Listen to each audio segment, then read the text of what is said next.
it. Now, unfortunately, mtu amelose carry your trailer ni 6 million kichwa peke yake. Are you getting? Now, huyo mtu amelose hiyo vitu yake yote hivyo because of the something the so called maandamano. Na unasikia mtu anatuambia ati ni peaceful maandamano. Same guy, same things like this guy Oguna. Unasikia Oguna anasema ati the Kalenjins are thieves. You know such kind of allegations are not things to be taken for granted. Okay. Because this rather knowing this guy 2007 we were supporting Raila. Anasema mababu zetu walikuwa wezi, so we were thieves together because now ajajua Kalenjin community are nilots. Luo community are nilots, so all of us were thieves. Unajua people, we should not be talking because we have something to come from our mouth. We should mind what we are talking. We should mind what we are talking. But what I am condemning today, Jex, ni maneno ya maandamano. Maandamano kama ni maandamano ya kusaidia kwa mwananchi, it's so far so good, it will be good. But kama ni maandamano yenye tunaenda kufunga barabara, tunaibia watu, unachoma, you burn somebody's property, for God's sake, that is not the way to go. Okay. Tunajaribu sahizi tuseme at least tufufue uchumi ya Kenya. But now utafufuaje uchumi when you are reducing other things yenye ilikuwa unaona hiyo gari ikitoka Mombasa kwenda mpaka Malaba, we are paying what we call producer. If tunalipia ushuru. Lakini ukikuja ufike Kibera uanze kuchoma gari na unaanza kusema ati Wajaluo are not doing anything bad. That is very very bad. Hiyo ni kitu mbaya kabisa. We should condemn those things. Okay. Yeah, thank you Jax. Chondo ulikuwa ukiongea pia. Allow me. Nakupea kimajani si nakupea tu sahihi. After Chondo ni wewe. After Chondo, endelea Chondo. Unataka kuongea kwamba ni sawa basi, kama unataka kumpatia kimajani ti endelea basi. After yeye nitaongea, achaongea. Jambo la kwanza I wanted to say something about maneno ya maandamano leo. Okay. Ya kwanza I wanted to say hii maandamano ya leo nilikuwa naona sana maneno ya frustration. Okay. Ayo Raila anahitaji kukuja ndani kwa kila njia. So he is using youth kuleta hii maneno ya maandamano kwa sababu niliona kwa ile speech yao ya leo. In fact maneno ya chakula ilikuwa number 6. Nikashangaa ya kwanza walipeana hii ujumbe yao ya kwamba ilipiwa, lakini kwa kotini ilifaulu ya kwamba Kenya kwanza waliwin fairly. So I wanted to tell you guys, when we use our minds ya kwamba atilipiwa, wewe wakati walipa ulikuwa wapi? Hiyo ni ya kwanza. Alafu umesema ya pili watu ni wezi. Ukisema wewe ni mwizi, ukiiba kwa akili, tuseme kwa mfano umeiba kutumia akili. Wewe ulikuwa wapi hukutoa hiyo ujumbe wakati wa kwanza? Kwa sababu kitu ya kwanza tunajua Raila he's been losing a number of times. Na kuna mjamaa hapa amesema ya kwamba maandamano yetu ilikuwa peaceful. 1982 ilikuwa na maandamano na Raila, watu ilikuwa coup na watu wengi waliuliwa. Ilikuwa peaceful. What we did in history is exactly the same what we are witnessing today. I just only want to say Raila is frustrated. Ameona uzee imekuja, anataka power. Ameona njia ya kukuja kwa power ni ile kupitia nyuma kutumia Martha Karua. Na Martha Karua anawaambia nini? Hata MC yako hata kama ingekuwa chief hata inapikiwa kura, chief angepata. So what is she saying? So let us not cheat ourselves. Let us accept the government of Ruto, which is Kenya Kwanza, and we believe in him because I know exactly that Ruto will have a legacy. I believe in him because kwa maneno ya education alistreamline. Ya pili akakuja hii maneno ya agriculture. And when he said ililetwa hii fertilizers ililetwa mpaka kitu kama 3,500, I believe hata ataleta below 2,000 because he's been doing.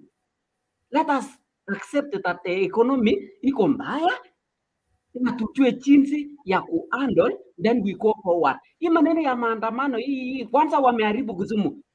Pesa mingi watatumia kuunda Kisumu. Wacha waharibu Kisumu. Hiyo ndio nafurahia kabisa. Hata areas ikuwe sawa. So nasema asante na niko nasikiliza Mutembei na shukuru. Asante. Asante sana Kimajani T, karibu sana. We, jamaa anajiita Nicholas. Majani kuja kwangu. Sawa, nitakutafuta. Wacha nitoe huyu jamaa anajiita Nicholas kwa sababu hajavaa shati. Nicholas, vaa shati alafu nikuongeze kwa show. Nicholas ameingia akiwa kimasomaso bila hata shati, lakini ni sawa. Okay, aha. Chondo, ulikuwa unasemaje? Sasa kwanza naona Raila yuko honest kabisa because kuangalia na upande wa chakula walikuwa wananilia sana chakula ya unga, bei ya unga ishuke. Na Ruto pia anajaribu. Sasa hii unga nafikiri hapa anajiongea kuna unga ya 150, 159, 160. Ndio ziko mahali ziko na zinaonekana. So ilikuwa ni 230, 220, 210, 200. I mean Ruto anajaribu sana bado. Sasa hivi mvua inanyesha, watu wako na busy kulima, mvua inanyesha mzuri sana, watu wabala waende walime wapande, ndio in the next 3 months vitu zizidi kushuka zaidi, watu naenda maandamano. So kama sasa hii watu unga inapatikana 160 na bado hakujalima, ndio mvua inaanza, what inaambia in the next 2 months to come 3 months bei ya unga itakuwaje? So wampatie president nafasi afanye kazi, wakulima wanalima, hao badala walime wanapiga kelele, alafu wanataka waende kwa duka wanunue unga ya 120. Hiyo unga inatoka wapi? Hiyo unga inatoka wapi? Si watu wanataka waende wamelima, wanalima sasa hivi, wanapanda sasa hivi, ndio hiyo unga itakuja hao wanunue. Wanataka unga inatoka wapi? Kutoka mbinguni. Hiyo unga inatoka mbinguni ianguke chini. That is very wrong. Alafu Raila yeye unaona kuna mtu alisema hiyo unga ni ya GMO baba. Chondo walisema unga hiyo ni ya GMO. Raila jana ukisikia president alisema nini? Jana unga iko unga iko ya 200, iko ya 150. Sasa wewe jipange pale, unaona unafika nunua. Ukitaka kuicha democracy pia wa kununua. Ukitaka kununua 300 nunua. Ukitaka 150 na iko kanunue. Walisema hiyo ya 150 ni ya GMO ama ni propaganda pia? Hiyo ni watu wanaongea. Hakuna kitu mzuri, hakuna kitu mzuri inapangwa, lazima watie dosari tu. Yaani kitu mzuri ikifanywa unga ishuke inashuka. Ikishuka pia mnaleta shida. Wanataka nini hawa? Sasa hiyo unga waongeangi tena story ya unga waongeangi na unga sasa inashuka. Okay. Kuna msemo inasema sasa wanashindwa. Kuna msemo ukiomsha aliyelala utalala wewe. Sasa kama Raila alijua mara ya kwanza, kama Raila wananchi hao wadogo watakujaje maandamano wakisema iko sawa? Okay. Ndio hivyo sasa, ndio hivyo. Sasa ndo nakwambia Raila alijua mara ya kwanza, ambao ukiamsha alilala utalala wewe. So Raila kama alijua mara ya kwanza au kuamka au kuishtuka. Haya, watu wa Kenya kwanza namaliza na kushtuka, bado anaibiwa tu. Okay. So Raila ana tofauti na Makenzi. Raila is a cult. Raila ni Makenzi. Okay. Sawa, Kenya kwanza asanteni sana. Wacha nimsikize Mutembei, kuna kitu hautajibiwa. Kidogo tu utanijibu tu after Azimio because nimepea watu wawili wa Azimio wa Kenya kwanza.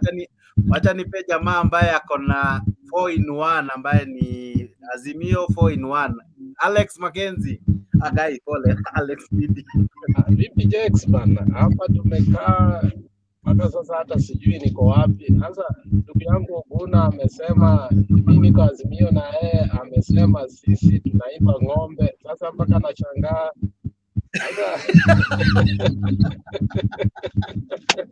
Sasa sijui nianze kutetea watu yangu kwanza, kwa sababu unajua mimi yenyewe mimi sina shida, lakini sasa ikiwa community ndio wezi, mimi nashangaa mbona Witi basa aliiba mpaka hakuna mochari ya Mutembei. Unajua kwa hivyo nyinyi mlichagua Jalango the real Jalango, not the Jalango comedian, the real Jalango kuwa governor ya Mutembei.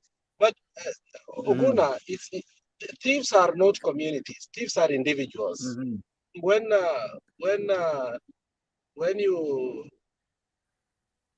flippantly, carelessly say that sisi sio wale ni huwa, I mean, you fail to get the point that even the counties in Luo Nyanza or Nyanza itself, tuko na shida sasa hivi kwa sababu kutoka Raguma, kutoka watu wote walituibia, kwani hao walikuwa kutoka wapi? So let us fight real thieves. Let us not fight communities. Sisi wale nini. Inafika mahali sasa hata tunajiuliza kwani mimi niko wapi? Kumbe niko huku lakini siko huku. Niko huku kwa kuvote lakini ikifika kwa identity siko hapa. Hiyo maneno Oguna waache sana. Jana uliongea vibaya sana. Jana uliongea vibaya mpaka nikakushangaa. Leo tena umeongeza. Just refine that language because that language is not a good language. Iko Kalenjin wazuri sana wamefanya kazi vile jana tulisema. Tonje is one of the people who worked very well in the military, and you will never find a very refined man like Tonje who made successive changes that will stay in Kenya forever during Moi's time. Mpaka saa hii unapata mkuu wa majeshi Kenya anakuwa Mjaluo kwa sababu huyo jamaa alipanga kwenda mbele vile vitu zitakuwa, alipanga sawa sawa. Na hii jamaa alikuwa Mkalenjin. And we can give many good refined people from many communities. Wangari Maathai was a Kikuyu, a very refined woman, na utaenda wengi sana. Na iko Wajaluo that are extremely refined. Mwale ni mtu kutoka kule nini, sasa hata ameshindwa kuinvest Kenya, ameenda kuinvest Botswana kwa sababu shida iko Kakamega mpaka hawataki ajenge hospitali mzuri. Mwale ametoka kule sasa anaenda kujenga an international hospital Botswana kwa sababu shida hiko Kakamega, hata hawezi, vitu yake haiwezi pitishwa. Naelewa, lakini kanisa Kilifi inaweza pitishwa ya billions of money, lakini hospitali Kakamega haiwezi pitishwa. Sasa if we go that way, sisi ndio tutaumia. Wewe ambaye unaenda hiyo hospitali, wewe ndio mwana si usema hivi. Kumbuka 2007 mimi naishi hapo Kawaskari. Wajaluo walifukuzwa kule. But let me tell you, after 3 weeks, hakuna mtu alikuwa anatengenezewa gari yake. Watu walitafuta mechanics mpaka wakuja kugundua, hey, sisi tulifukuza mechanics wote kutoka hapa. Magari yenu yote haina. They don't. Sa unakuja unapata kuwa sometimes respect people who they are. Because in the end of the day, sisi wote tunapigania hii unga na hakuna unga imeandikwa Njoroge, imeandikwa nani. Unga yote ni ya Mkenya na hiyo unga kama ni GMO itatuua sisi wote. So ikifika sasa hiyo ndio sasa leveling ground, sasa tunaweza ongea siasa. Lakini leo yenyewe mimi niko confused. Sijui kama tulikuwa na maandamano. Sijui. And I kept on saying, sisi tulisema tunaenda revolution. We watered it down kwa maandamano. Nikafikiria ni maandamano moja. Ikatoka Monday, ikaenda Thursday. Ikaenda kila siku. Ikaenda every hour. Ikaenda every second. Saa hii sasa ni kama tunacheza na hiyo jina maandamano. Unajua maandamano sio kitu ya maandamano according to the constitution, picketing should be taken serious. Ukiona watu wana picket, it means that watu are agitating for something. But because hata jamaa wetu jana aliongea hapa like, hii kitu tukiipanga vizuri hivi, isiwe ati ni ya chama fulani, ni ya nini. Lakini pia tulikuwa na shida tukasema, sasa hakuna mtu anatusimamia, Atuoli ndiye angetusimamia saa hii, Atuoli anaona tunachukuliwa 3%.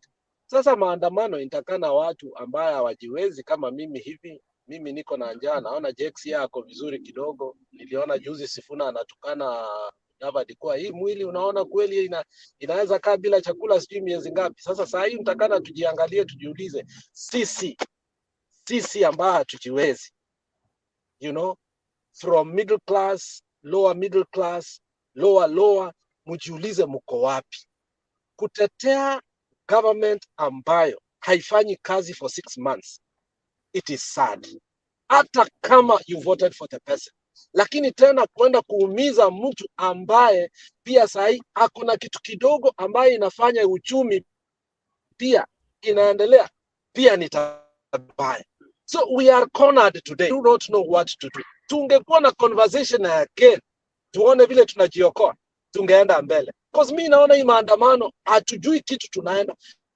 Munasema because sisi hiyo ndio tulisema. We don't recognize this person.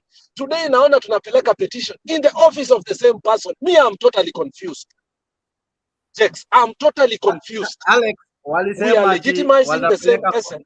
We are vilifying. Kuna kitu walisema nikacheka. We went to the office of the president. Walituambia watakuja. Therefore, you are recognizing the guy. Why should we open the servers then if we have already recognized that it's the office of the president? So let our politicians be consistent. What are we doing here? Let's stop kitu kimoja, tuseme hii ndio tunataka, watu wa decide what we want, but the issue zimekuwa mixed up, sisi ndio tutaumia. In the end, wacha nikwambie. This is my prediction, ambaye it's really sad as an individual ambaye nimeandamana kutoka kwa utoto wangu. Especially in Kondele, those days wakati nguvu ilikuwa. If the people surrounding Baba are not going to be honest with Baba, they are going to destroy the legacy of Baba. That legacy is going to be destroyed. Wacha watu kama Sifuna, watu wengine they take over. But let it not be that munapanga vitu ambazo we know very well that wakina Sonko wamepanga hii, wakina nani wamepanga hii, wanaenda wanaharibu vitu. It is given on us that tumeharibu vitu, and then you know it's recorded, but we do not know what to do. So let us reevaluate our Azimio brothers. What best can we do now? The moment we fail is accepting to go to negotiation with a person we refuse to debate. We refuse to debate with this person because we said he is not debatable. How then can we negotiate? A debate was 90 minutes. A negotiation takes weeks and weeks. Then which is worse?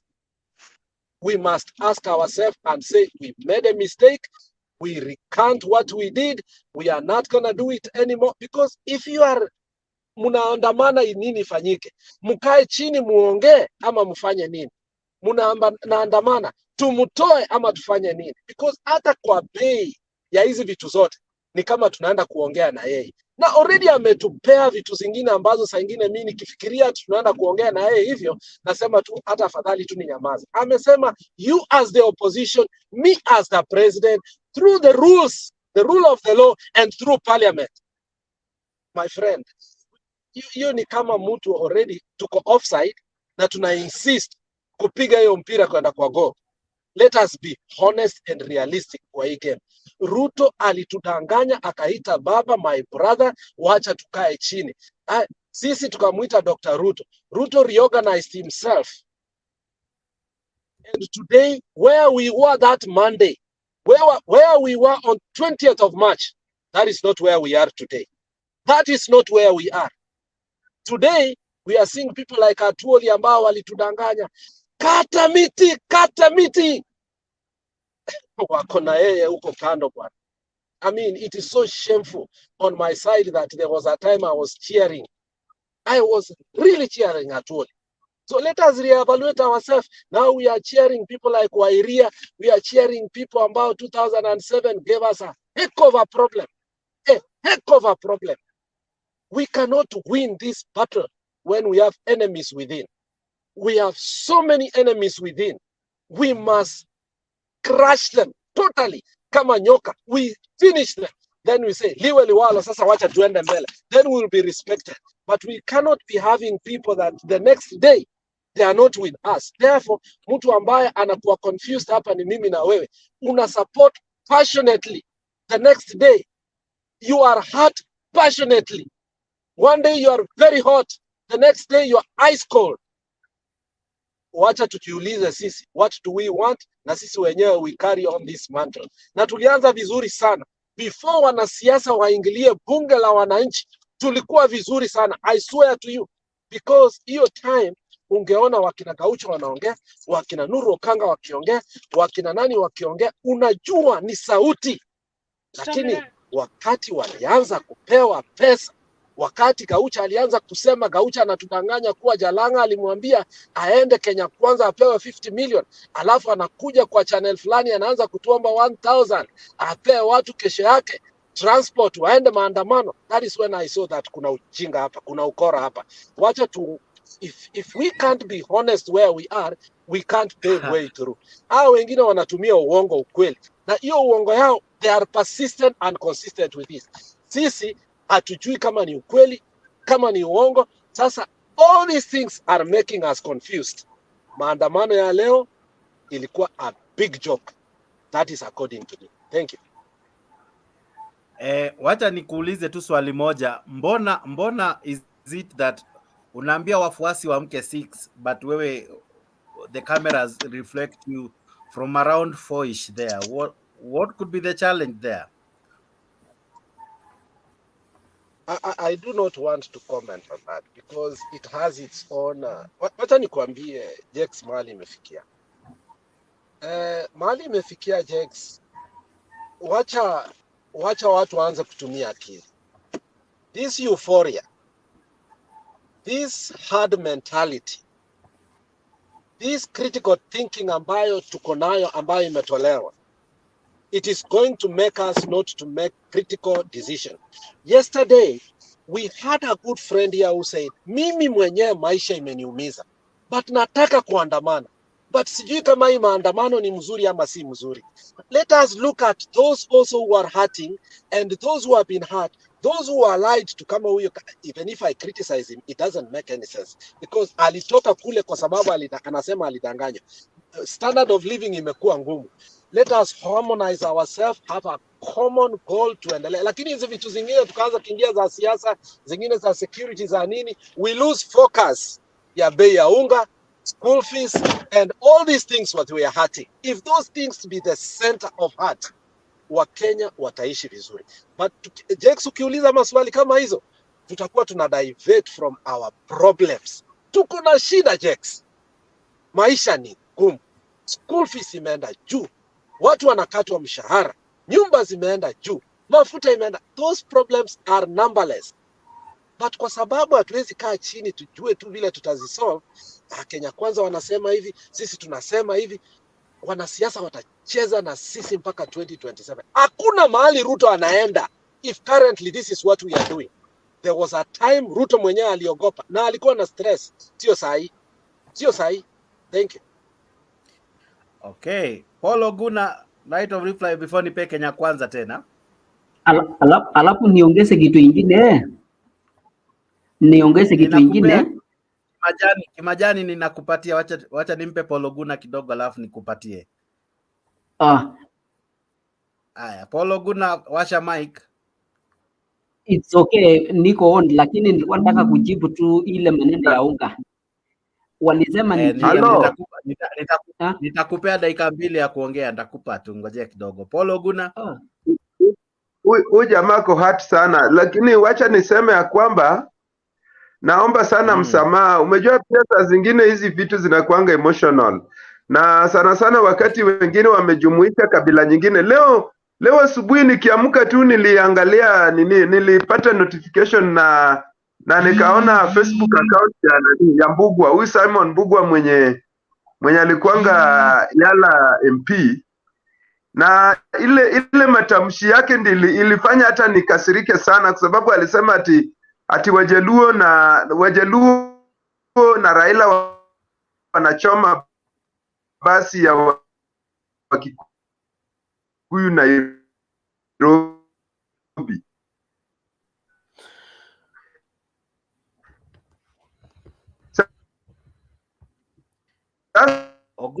Oguna ni kama sauti yako haiko sawa. Jex atusikii Oguna tafadhali. Oguna fanya aje, log out alafu log in Oguna log out alafu log in. Meanwhile Kimajani ulikuwa unasema vipi? Yeah, I think nasikika.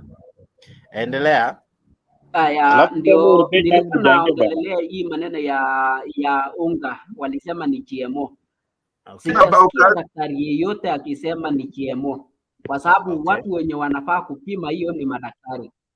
Alafu jambo la pili, watawezaje kusema si GMO na hiyo ndio inatoa wananchi wenye wako kwa ile hali ya chini ndio wakuja kwa maandamano?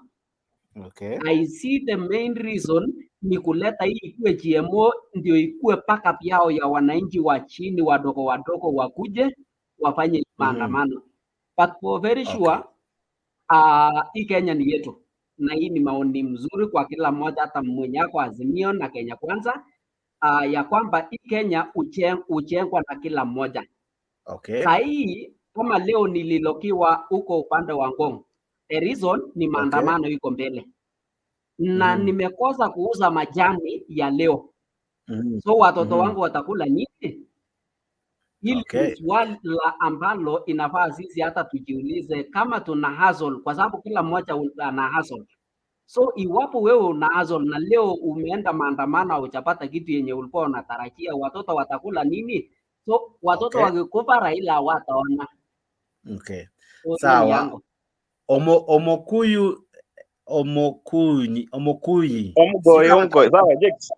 Sijui kama natamka vizuri. Naitwa Omkoi, na Kitare Omkoi. Sawa. Na Kitare vipi? Kwanza niko poa bana. Huwa nafuatilia hii mambo yenu vile naisikia. Na anyway, mimi natoka Bungoma but niko kazi tu huku side za Hispania huku. Hispania ni county gani? Ni Migori hapa, niko border ya Migori na ni Tanzania. So niko bado Migori huku Kurialand. So mi kwanza sawa, mi personally kwanza mi ni mtu niko neutral juu unajua ukitaka kujangia mjadala mzuri kwanza unafaa uondoe usikue upande wote wa mambo na upande fulani juu utasikia kama unakuwa stressed for nothing. But mi kitu nitasema hapa, as a Kenyan fully I support maandamano. Si ati mimi ni mwana Azimio ama ni mwana Kenya Kwanza, but I support maandamano with the reasons of the economy of the country. You can imagine kama president jana anaweza ongea kwamba kama private company mtu akiumia mwenye kampuni atakuwa anasimamia, kumaanisha yeye anataka kila kitu, hataki serikali ajipikie kwa kitu yote insurance ama ijaribu kulipia mtu yote. Yani wewe mwenyewe ukikuwa na business yako mwenyewe utakaramia. So it's like we are being, sisi tuko tu pale kama kila kitu tunatolewa. You can imagine kama pia ukifuatilia vizuri hii maandamano, mimi naona maandamano yanaendelea kubush because once they are being pushed, na pia is good wanaongelea mambo na bei ya unga, at least pia waongelee kwa zile vipengele nyao jamaa wanatoa. You can imagine if kama sasa utakuwa unatolewa 3% from your house, kuna ile umeongezewa pale rates zile za NSSF, umeongezewa pale, unanyang'anya hiyo pesa inaenda huko, na times hata kufuatilia hizo vitu upeo ukikufa inakuwa very stressful. So tuashumu kama ilikuwa agenda ilikuwa bottom up. What is now the meaning of bottom up? Yani kila kitu wanasema bottom up is like everything imekuwa raised from down.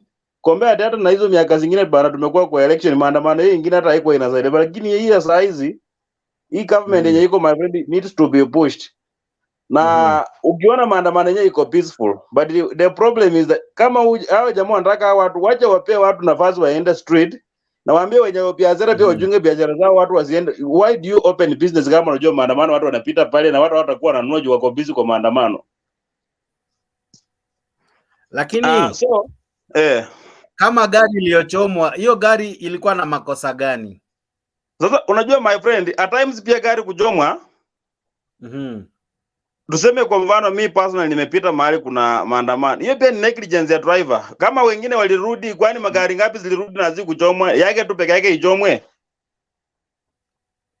Wewe unajua kupindua trailer vile ni kazi ngumu, na hiyo barabara sijui kama unaitazama kukua mahali pa kujipinda.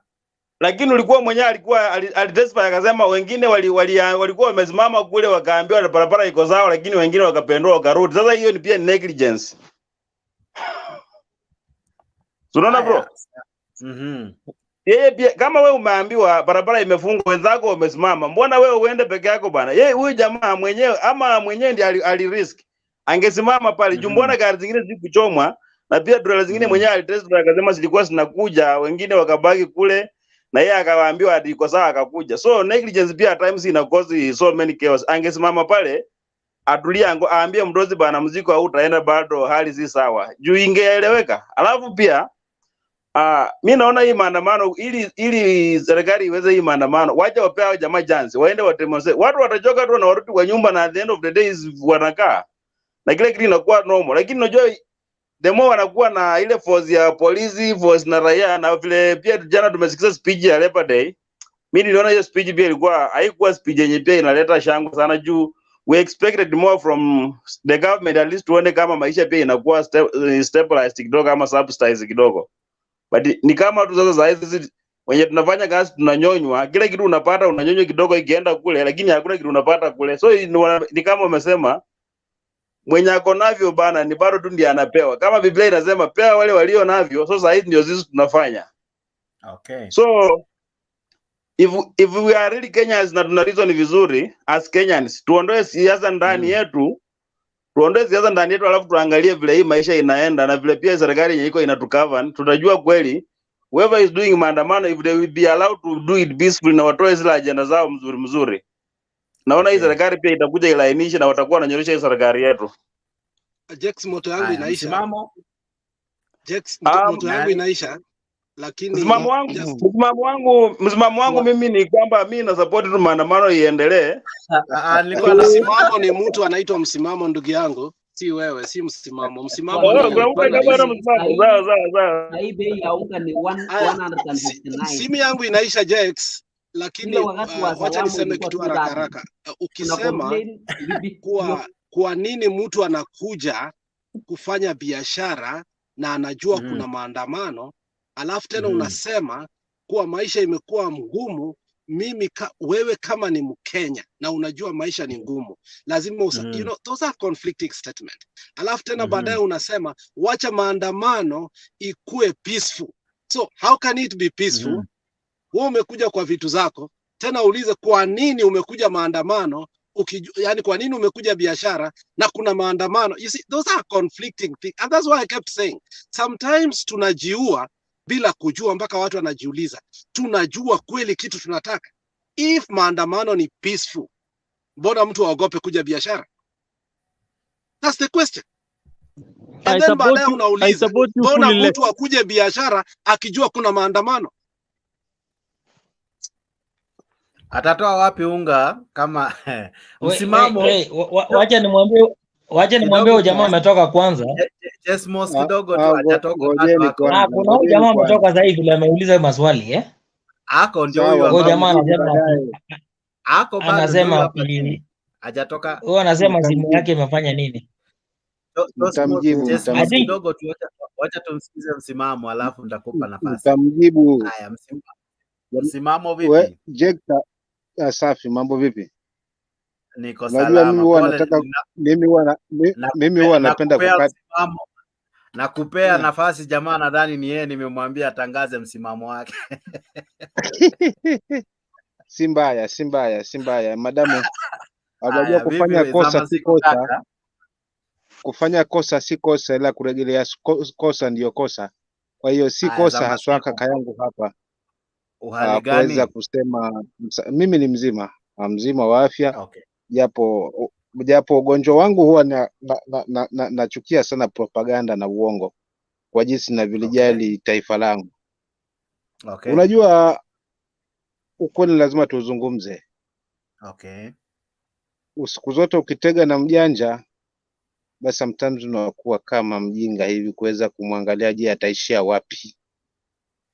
Na ndio picha halisi yenye tumeiona leo Jex. Sawa. Hatuko kwa maandamano, lakini tunataka kujua haswa mpango mzima. Nini haswa Gachagua anamaanisha? Nini haswa Kuria anamaanisha? Nini haswa Ichung'wah anamaanisha? Nini haswa Nyoro haswa wanamaanisha? Je, mpango wao ni gani? Wakiongozwa na Zakayo. Okay. Na kweli tumeshuhudia, kwa sababu kama kweli wale waliochoma gari ni protest, ni waandamanaji, Sikufichi tungeshuhudia tear gas za ajabu. Lakini polisi walikuwa pale pale, hakuna tear gas imerushwa, jambo ambalo linakutia wewe mwananchi haswa mashaka kama unafikiria na kuipenda nchi yako kwamba hawa walikuwa ni gundi. Walikuwa ni watu wamepangwa wafanye vile kuweza kuchafua, haswa yaonekane maandamano ni machafu. Maandamano ni ya kuvunja mali. Na ukitaka kuthibitisha hilo ni pale gari ambazo zilikuwa zinafuatana haswa na convoy, empty convoy, wanafukuzana nazo wakati sisi hatukuwa hapo wala viongozi hawakuwa pale ndani. Hapo tulikuwa tunachezea tu racket, tutake kuangalia ni nini haswa hawa jamaa wamejipanga nacho. So askari ikani waibu, wale walipanga gunsi wajaribu kufanya maandamano yao nani kuvunja maduka ionekane ni process. Hakuna maandamanaji hata mmoja ameweza kujitokeza leo. Leo ilikuwa ni sherehe ya gunsi. Wale wakina Moses Kuria walikuwa wanadhania kwamba ndivyo, lakini sivyo. Sisi tulitaka kuipeana picha hii ili kusudi tu wakizungumza kwamba watu wanavunja mali, watu wanaprotest kuandamana kuharibu mali ya watu, kama dhana wanaokuwa nayo wajitokeze peupe, na hiyo ndio picha halisi ambayo imeweza kujitokeza kwamba hawa watu ndio wanaovunja biashara za watu, tena wakisingizia kwamba Azimio, sijui Raila. Lakini hakukuwa na maandamano kaka yangu, bora nikueleze mapema.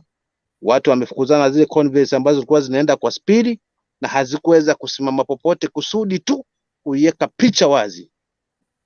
Tuangalie, je, nani hasa nahusika? Ni mwanaazimio ama ni kekendo wana plan watoto wa watu kuwanunua kuja kuharibu mali ya watu ili ionekane kwamba maandamano ni ya kuvunja amani? But sisi tunasimama na katiba kwamba ni haki ya mwanakenya kuweza kuandamana popote pale. Ni haki ya askari kuweza kumlinda haswa mwana Mkenya yule ambaye anapaza sauti yake juu kulia kile ambacho anaona kwamba hakiendi sawa katika taifa. Na jukumu la polisi ni kumlinda, lakini tunashuhudia tofauti. Wakati wa maandamano ya kwanza tulishuhudia hayo. Askari ndio wamejipanga kana kwamba kuna majambazi na majangili wanakuja. Je, mwananchi mnyonge haswa mnyonge, jinsi gani ataweza kuweka sauti yake na kuweza kuifanya haki yake ya kikatiba? Kama ulinzi ni ule ambao tumeushuhudia wakifukuzana na convoy hewa na watu wa kidogo wenye wameweza kununuliwa kuweza kusambaratisha haswa mpango mzima haswa na kuichafua hadhi ya maandamano. Kwa ni jambo la waibu, na ni jambo la waibu haswa upande wa serikali ya Bwana Ruto pamoja na mdogo wake Gachagua na wale wote ambao hakika wamesimama kidedea kwa kwamba uongozi kipiga huwa kivyo vyote, kwa mvua kwa jua, ni lazima tutakaa hapa. Lakini tu langu liwe fupi, na ushauri huu hauendei viongozi. Ushauri huu unaendea mimi haswa na wewe mwenzangu Mkenya pale. Taifa hili tukicheza nalo haswa, tukicheza nalo na tuona labda pengine na kuamini haswa viongozi haswa ama wanasiasa wasiokuwa wanaijali Kenya haswa na Mkenya ambaye ndio mimi na wewe, tutalieka mahali ambapo tupo.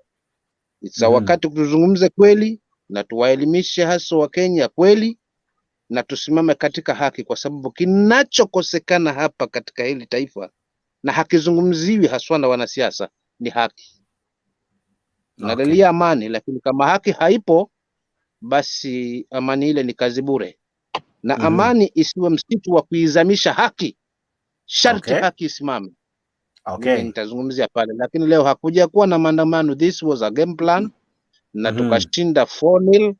Tukaangalia ni akina nani wana distract mali, na wakajitokeza wale waliotumwa kwa hilo haswa. Tulishuhudia jana wengine wakiandamana, maana walisema hawaandamani, but jana waliandamana wakipinga kwamba hamuandamani vipi?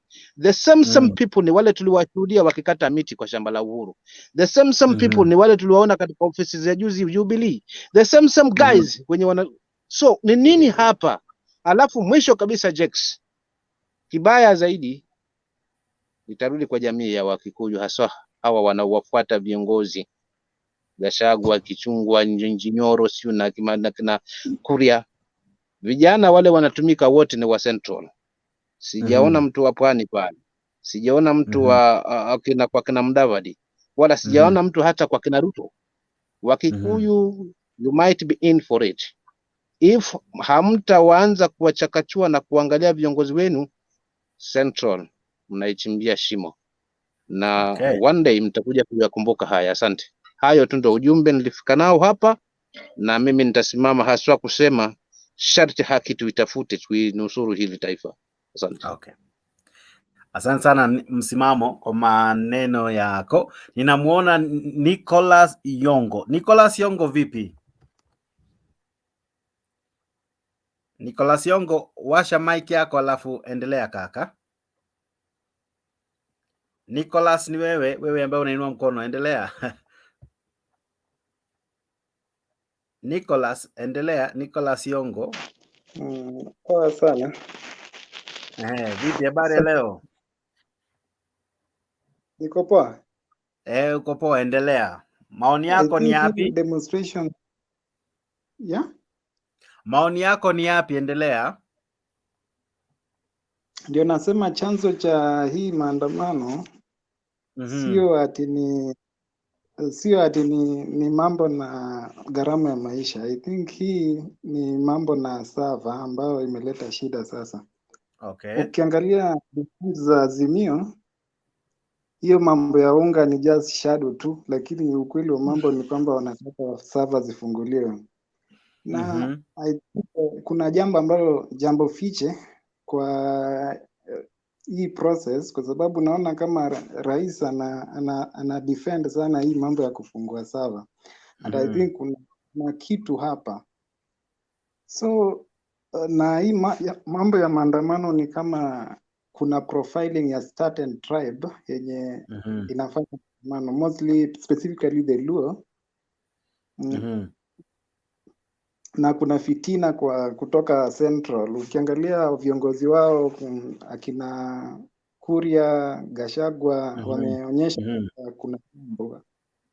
And it's very uncalled for because our leaders are behaving as if they are from different planet.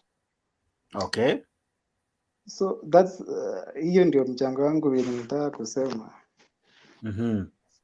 Asante sana. Aha. Chesmosmos, ulikuwa na maoni nikakukatiza. Maoni yako yalikuwa gani? I think nilikuwa nataka niulize, kuna huyu jamaa anaitwa Msimamo. Anasema leo haikuwa kuna maandamano. Lakini I think kuna clip moja alikuwa ameweka hapo, ilikuwa ni huyu jamaa anaitwa Wanawa. So alikuwa anafanya kazi gani? Jao watu wa Azimio wako na ile kitu wanasema ile propaganda. So I think the best thing kwa kusema ukweli ilikuwa kuna maandamano, lakini ile polisi wametuliza kila kitu. Na umeona pale kwa Ngong Road pale imechomwa baa zingine pale. So huwezi niambia ati ilikuwa watu walikuwa pale Kipera wamekuja kuchoma hiyo basi. So we need to be honest. Jex, labda huyu kaka nimuulize tu swali moja. Uliona tweet ya Kuria, ya Moses Kuria? Acha ndio hata nataka kuweka, because Moses Kuria pia yeye ni kana kwamba anajitenga nayo, anasema hivi. Anasema hii lazima wata revenge. So kama si Kenya Kwanza walichoma na si Azimio, nani alichoma hizo gari? Yeah? Ni swali unaniuliza Jex ama? Ninawauliza nyote wawili because wewe ni mwana Azimio, huyu ni mwana Kenya Kwanza, lakini nyinyi nyote nitaanza kumjibu alafu kaka nimjibu zaidi. Unajua mdomo ndio unaofunga kakaangu Jex na ndio unaokomboa. Ama siyo kama unaelewa vizuri ama hiyo unaelewa. Kwa magari mdomo ndio unaokomboa na mdomo ndio unaofunga, ndivyo? Kinywa hiki na matamshi. Tukumbuke tuzungumza kweli hapa kama tunalipenda taifa letu haswa. Tuache tu ule ushabiki. Sote sisi ni hapa, hakuna ambaye ni mwanasiasa hapa. Sote hapa ni ile kwamba tunafuata tu hao kwa sababu pengine katika sera ya Kenya Kwanza inakufaa na mimi pengine haswa mtu Azimio sera ya Azimio inanifaa. But kitu kimoja tu ni lazima tufahamu kwamba tukija sehemu kama hizo wote sisi wote tunabaki kwamba wote ni wa Kenya, maana hakuna nchi ambayo tutaweza kutoka wala kuhama, tutabaki hapa hapa. Sasa mimi ili kujibu haswa swali lako vizuri haswa, na tuwe tunawaelimisha haswa ndugu zetu wale wengine wenye wanatufuata hapa. Hebu turudi tu nyuma haswa, tuchukue tu matamshi ya Gachagua kwamba kinachotusumbua hapa ni huyu bwana amesumbua, Raila amesumbua tangia na baba yake tangia miaka 60 mpaka sasa hivi tutamalizana na yeye. Hiyo ni kauli ya Gachagua na sidhani kama kuna mtu hapa atanipinga. Turudi tu katika Imani Chungwa, kauli yake. Turudi tena haswa kwa Moses Kuria juzi tu kuamkia jana, alafu mniambie haswa hizi kauli zina maana gani? Je, lengo haswa ni nini haswa kauli kama hizi? Na sizipati katika kabila nyingine, nazipata tu kwa haswa kwa hawa viongozi wachache wa Central. Nini haswa wamekifunga hapo? Je, wanayomaanisha yanalenga wapi? Na that's why ili tuwete kukata mzizi wa fitina, leo hakukuwa na maandamano, hakuna protest yote ameweza kuandamana. Maana tunajua hali ya maandamano vyenye yanakaa. Tulishuhudia maandamano yaliyoisha, the way yanaanza na the way vurugu inaanza kutokea. We have been here following. Kwa kuna mtu ambaye hajafuatilia pale. So leo tulitaka kujua haswa kukata mzizi wa fitina tu, tuone ni akina nani wanavunja mali. Je, ni waandamaji wa Azimio ama ni vijana wanaonunuliwa kutaka kuchafulia haswa sifa ya maandamano? Na kwa sababu tunaipenda nchi yetu haswa kama supporters wa Azimio, tukasema no, hatuwezi enda hapo, acha tuangalie hige mtakwaje. Na kwa kweli kama umepanga uovu lazima msimamo, sio kama unaweza kusoma maandishi ya msimamo nimeweka kwa screen tweet ya Moses Kuria. Tweet ya Moses Kuria inasema hivi: revenge will be swift and in corresponding measure. This will be the last, I solemnly promise. Sika unaona hiyo tweet ya Moses Kuria? Imetumwa lini? Imetumwa leo. Ukiangalia ameituma leo baada ya hii. Fikiria sasa, sitaki ya leo, tunataka ile ajuzi haswa aliyoituma na mwisho wa siku akaidilete yale matamshi, alafu tutakombani yale na haya ambayo umeyatuma leo. Hii ya leo hata haitatupatija kwa sababu sio ambayo nilikuwa natafuta. Yale matamshi yake ya juzi, ile Twitter iliyotuma juzi, achana hii ya leo, kwa sababu tunataka kuangalia haswa hawa wanaochoma magari. Je, ni waandamanaji wa Azimio ama ni goons wanaokuwa hired na hawa wenye hizi kauli kama vile Kuria, kama vile Gachagua, kama vile Imani Chungwa, ili tuangalie haswa tukate mzizi na tutake kujua kweli wenye kudistract mali za watu. Are they goons? Are they real goons hired by some politicians, especially wa upande wa ama ni wa maandamano ama ni wa Azimio? Hapo tunataka kujua. Sababu Kenya lazima tuzungumze kweli na hakuna watakaotetea kwa mimi na nyinyi ambao tuko hapa kama raia.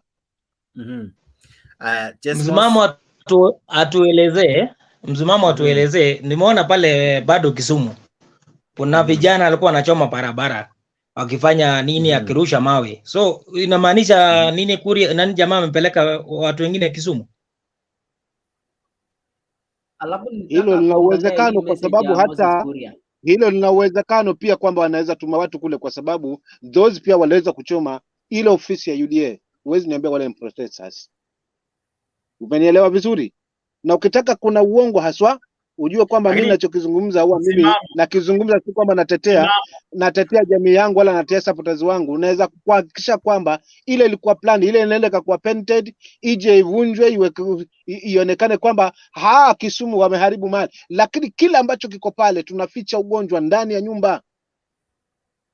Tunalipiga jibu bure, lakini hii nyumba inanuka nyama.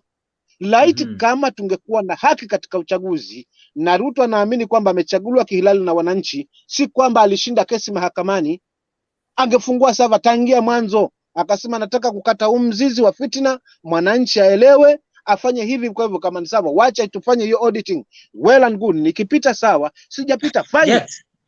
Mbona hilo kitu haikufanyika tangia mwanzo kuthibitisha watu? Sasa hii mambo yote ni kwa sababu watu wakikaa katika mamlaka na nyadhifa za uongozi, watu imekuwa ni msitu wa kuweza. Chesmos namuona pia Chonde naomba hivi Mimi naomba hivi nataka msimamo za zingine watu wa Azimio akuwe transparent kwa ile kitu nasema. Tunaolipa ushuru ni Hiyo sisi, na propaganda lazima ushuru anaendesha wetu utufaidi, utupe barabara, mpaka saa utupe hii huduma za hospitali, utujengee mabarabara, uhakikishe kwamba umetulinda hasa ushuru wetu. Lakini tunashangaa miezi 8 imeisha, ushuru wetu hatujui umeenda wapi, kwa sababu kama ni barabara mbaya, hospitali hazina madawa, shule watoto hawajaenda kwa sababu hali ngumu ya kimaisha. So please, lazima hapa tuzungumze, wachana mtu maswala ya ushabiki ambao wacha nikuelezea msimamo wacha nikuelezee hata kama angekuwa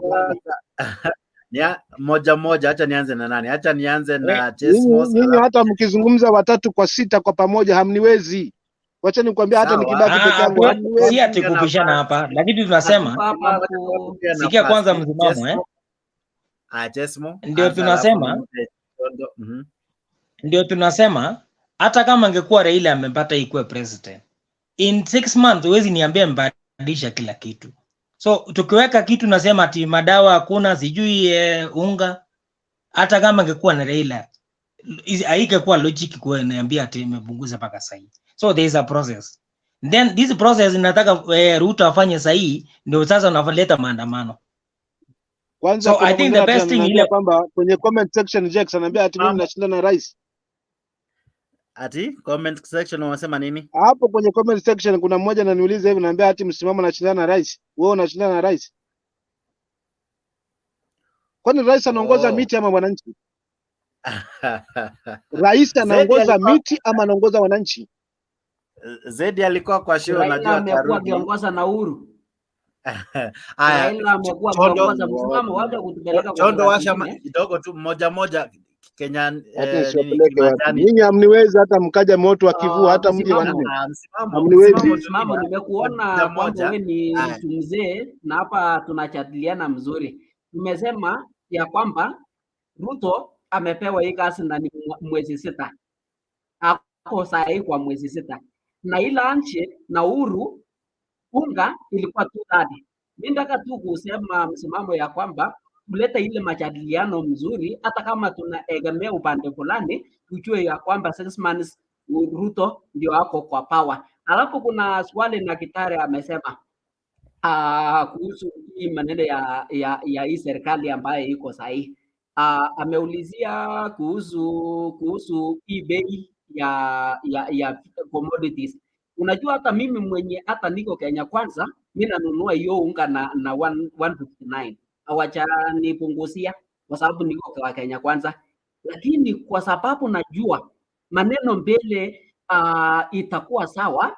Kwa sahi mimi nimenunua mbolea na nimepanda shamba nikiwa Nairobi hapa, nimepanda shamba nyumbani. Najua ya kwamba nikivuna hii Disemba nitakuwa nauzia wengine, lakini nitakuwa nakula kwa ile yangu nimepanda, nitakuwa na yangu, lakini surplus nitawauzia na Nakitare atakula mzuri na bei itakuwa imepungua. So tuambiane. Alafu wakati hii serikali nyingine ilitoka hii anje, hata tukiulizana ukweli, hii economy ililetwa na mashida gani? Kuna BBI ilikuwa inauzwa na BBI iliuzwa na pesa ya wananchi, taxes. The whole cost has been as a result of failures ya ile ya kwanza. Look at what is what also they are doing.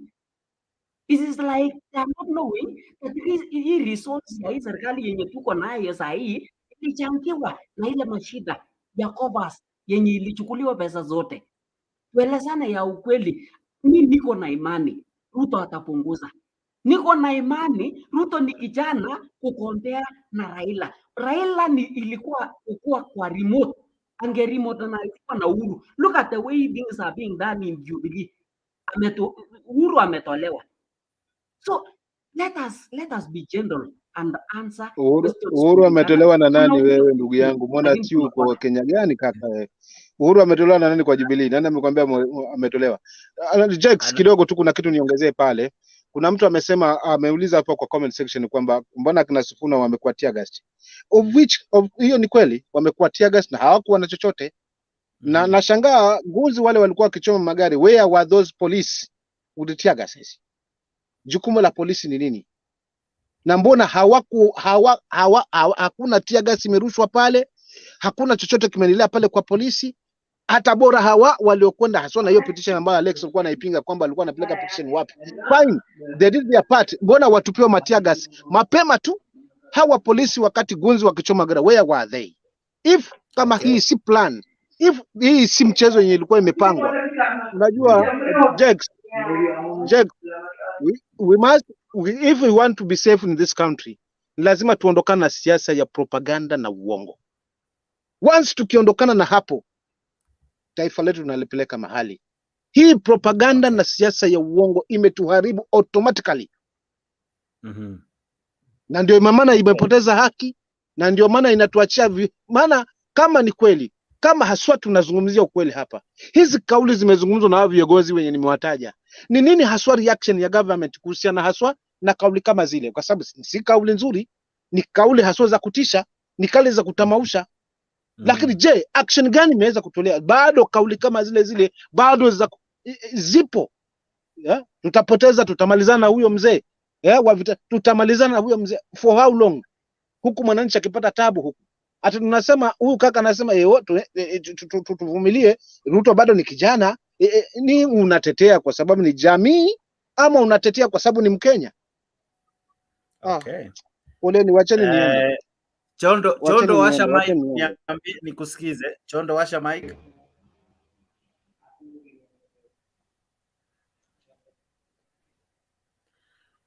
Chondo hujawasha mic yako.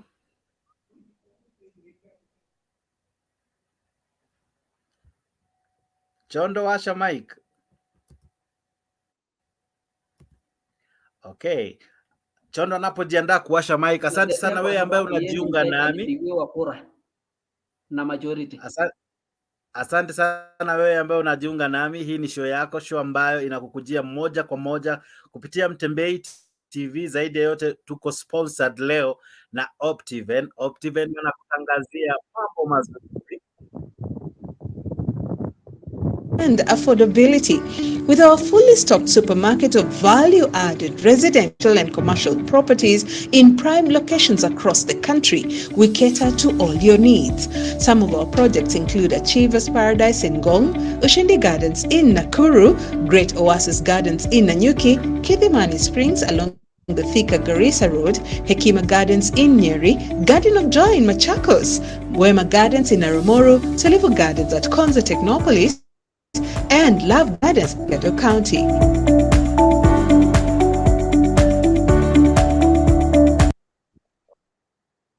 Okay, show imeletwa kwako kwa hisani ya Optiven. Wewe ambaye unataka shamba safi, shamba fiti, wasiliana na namba unayoiona kwa screen na utapata mali safi. Asante sana wewe ambaye unajiunga nami. Okay, nilikuwa nimempa Chondo, naona nikana kwamba ametoweka, alikuwa na shida na mic, lakini wengi tayari wako ndani ya show. Namuona Melchizedek ako ndani. Dunia ina mambo, ulikuwa umeinua mkono. Maoni yako ilikuwa gani? Okay.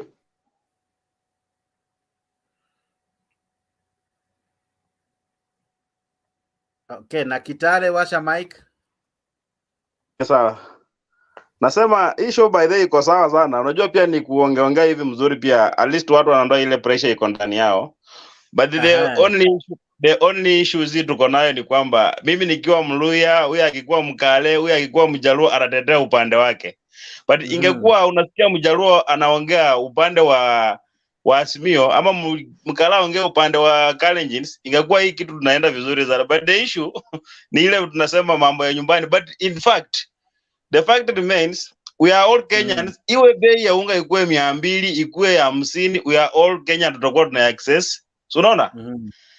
That's why nilikuwa nasema I support maandamano. Why? Unajua hata Ruto mwenyewe walisema lazima tukue na opposition yenye iko very powerful. So they should not fear about opposition. Lazima ikuwe powerful ndio kazi ifanyike. Ziara walikuwa wanataka kuipea ofisi. So hiyo ofisi kwani wangefanya kazi gani? So let them do their work. Sasa hizi wale jamaa wa maandamano wanafanya kazi yao. Na wakitaka kuwaweza wacha wapee ground, na hiyo ground isikuwe na vizuizi. Once ground haina vizuizi na mtu azimeza up na kitu ya mtu, unaona kile kitu inakuwa. Lakini the more the police engage, as I told you earlier, hiyo ndio ina cause issue. But the fact my friend remains, Economy ya Kenya saa hizi hatungekufaa kujisimamia, hatufai kujisimamia as Kenyans. Wangeacha wa subsidize kila kitu tuendelee kuwa na madeni. Hata wengine tukikuwa madeni ikibaki, but kusema Kenya tujisimamie, sisi ndio tutaumia cause from the word go. Agenda ya bottom up ilikuwa kitu mzuri sana. Tulikuwa tunajali labda hiyo agenda itakuja ikue the common mwananchi will be benefiting, but now the common mwananchi now analia, yani naye ndiye anaumizwa kuliko wale wenyewe. Juu if you really ukiangalia vile walikuwa wametupea agenda za kwanza tukakuwa na matumaini bottom up. Tulikuwa tunajua bottom up watakuwa wanatuinua watu wako chini tukue tujisimamie maisha kizuri. Lakini now bottom up imerun into revenue. Hiyo ni mambo na tax. Sasa tax now zimekuwa, ukikuwa bottom up lazima pia utoe iende huko juu. So kila kitu kinang'olewa chini ikipelekwa kule juu, na wenye tuko chini tunaumia. Aya, twende kwa mambo na hustle fund. My friend mwenye wakapa hapa ika huyu Machani. Do you think by the hiyo hustle fund kama Ruto alikuwa na mawazo kutusaidia hustle fund, hiyo pesa kweli ni nani mwenye amechukua imemsaidia? Unaweza fanya biashara gani ukajinua? Kama pesa yenyewe iko na tax yenyewe inajajiwa hivyo, si bado tu ni kutukandamiza. So I hope the Ruto we used to have in the hizo miaka zingine alikuwa jamaa mwenye alikuwa na maoni, but now it seems like when you surround ndio wanamuadvise in a wrong way. But if he can be advised in a nice way, naona huyu jamaa tungekuwa hii Kenya tungeisongesha mbali sana. Alafu kitu kingine kutuambia unga ufike mwezi wa 8 ndio bei mahindi watu watakuwa wamefuna, na kila mtu atakuwa na ugali kwa nyumba. Sasa hapa hakuna bei, itakuwa serikali imetusaidia, tutakuwa tumevuna mahindi yetu, na zaidi ndio tuko kwa mzimu wa njaa bana. So wangezabu hizi ugali watu wakule juu. Sasa huu ndio mwezi wa njaa, hizi ndio miezi za njaa. Mwezi wa 8, mwezi wa 9 tutakuwa tumefuna mahindi. Kama Western wamefuna mahindi, Kureland wamefuna mahindi, hata Wagare pia wamefuna mahindi. So hiyo ni kutucheza akili in another way. Alafu kitu kingine unajua the promises they made ndio zilikuwa mbaya, na already walikuwa wanajua kwamba kwa treasury hakuna kitu. Why did they make a promise of 100 days? Na hizo 100 days zilishaisha. Nobody talked about 100 days zilisha. Haya, sasa kuja kuangalia mambo na tuongee tu kweli mambo na hii kazi kupeana mambo na appointing of CS. Ni ofisi gani yenye utapata pale jina ya Mkale pale? Kwa hizo appointments. Kama sio head assistant, ni wapi utakosa kupata hapo mtu? So hizo pia ndio vitu zina raise issues, zina affect Kenyans. Najua mtu akisema ati Wajalo ndio wanafanya maandamano, hiyo ni uongo. Juu Nairobi haiko na Wajalo peke yao. Mliona maandamano ilikuwa last time before waende kwa close. Kwani wale watu walikuwa wanapoa water from Korova walikuwa wote Wajalo, na wale walikuwa maandamano wengi hao ni Wajalo. Kwani how many Wajaluos are in Kenya? Si wale watu walikuwa wamejumika, hata mpaka Wakikuyu, kuna watu wako huko different tribes wameingia hapa. So maandamano haiko ati kwa tribal, but maandamano inakuja tu pale. It's like watu wenyewe pia watu wamechoka pia na false promises bana. Na hii mambo ya njaa. But tutashukuru kwamba wacha tuwape, as we say, wacha tuwape time, but let them also fulfill their promises. Wakifanya hivyo wa Kenya haitakuwa issue. Alafu sasa hii I wish ningekuwa mimi the president niko pale, wangesema wangekuwa wanalia ati unga, ningewaambia sawa, unga ndio mnalia sawa. Anaita wananchi anasema unga ndio mnalia sawa. Wacha aita wale jamaa wakati wanaandamana, kama kiongozi anasimama anasema nyinyi watu mnaandamana sawa, mlikuwa mnataka aje? Unga ndio tunataka. Si watamsikiza kama amesimama pale mbele kwa wale wenye wanaandamana. Alafu waambie sasa bei ya unga tunaenda kuiongelesha, tunaenda kuitengeneza ikuwe hivi na hivi na hivi. Wakikuja kudrop unga ishuke kijini, alafu tungoje mwingine akikuja kana aseme tunataka safa, amwambie mambo ya safa ngoja 2027. Na story inaisha. Unajua lakini hivi vitu ya hao vile huyu jamaa wangu alikuwa anasema the other tribes wanajipika kivua. Wale jamaa in fact ndio wana mislead kitu, wanafanya watu wanakuwa na wanakuwa na tumbo joto kusumbua hii Kenya. Wangekuwa pia they have, unajua wanasemanga as a leader you should also have that leadership manners of addressing issues. But sasa wale jamaa wengine wa upande mwingine wanajojea huu jamaa wetu, na he was a nice guy by the DP alikuwa mtu mzuri mwenye alikuwa na maono, but hao vijana wamejiweka maumau hawana ile katasi ya kuongea ya as leaders, ni wanakoroka Kenya, vitu vinaharibika. Kujibu tu na Kitare.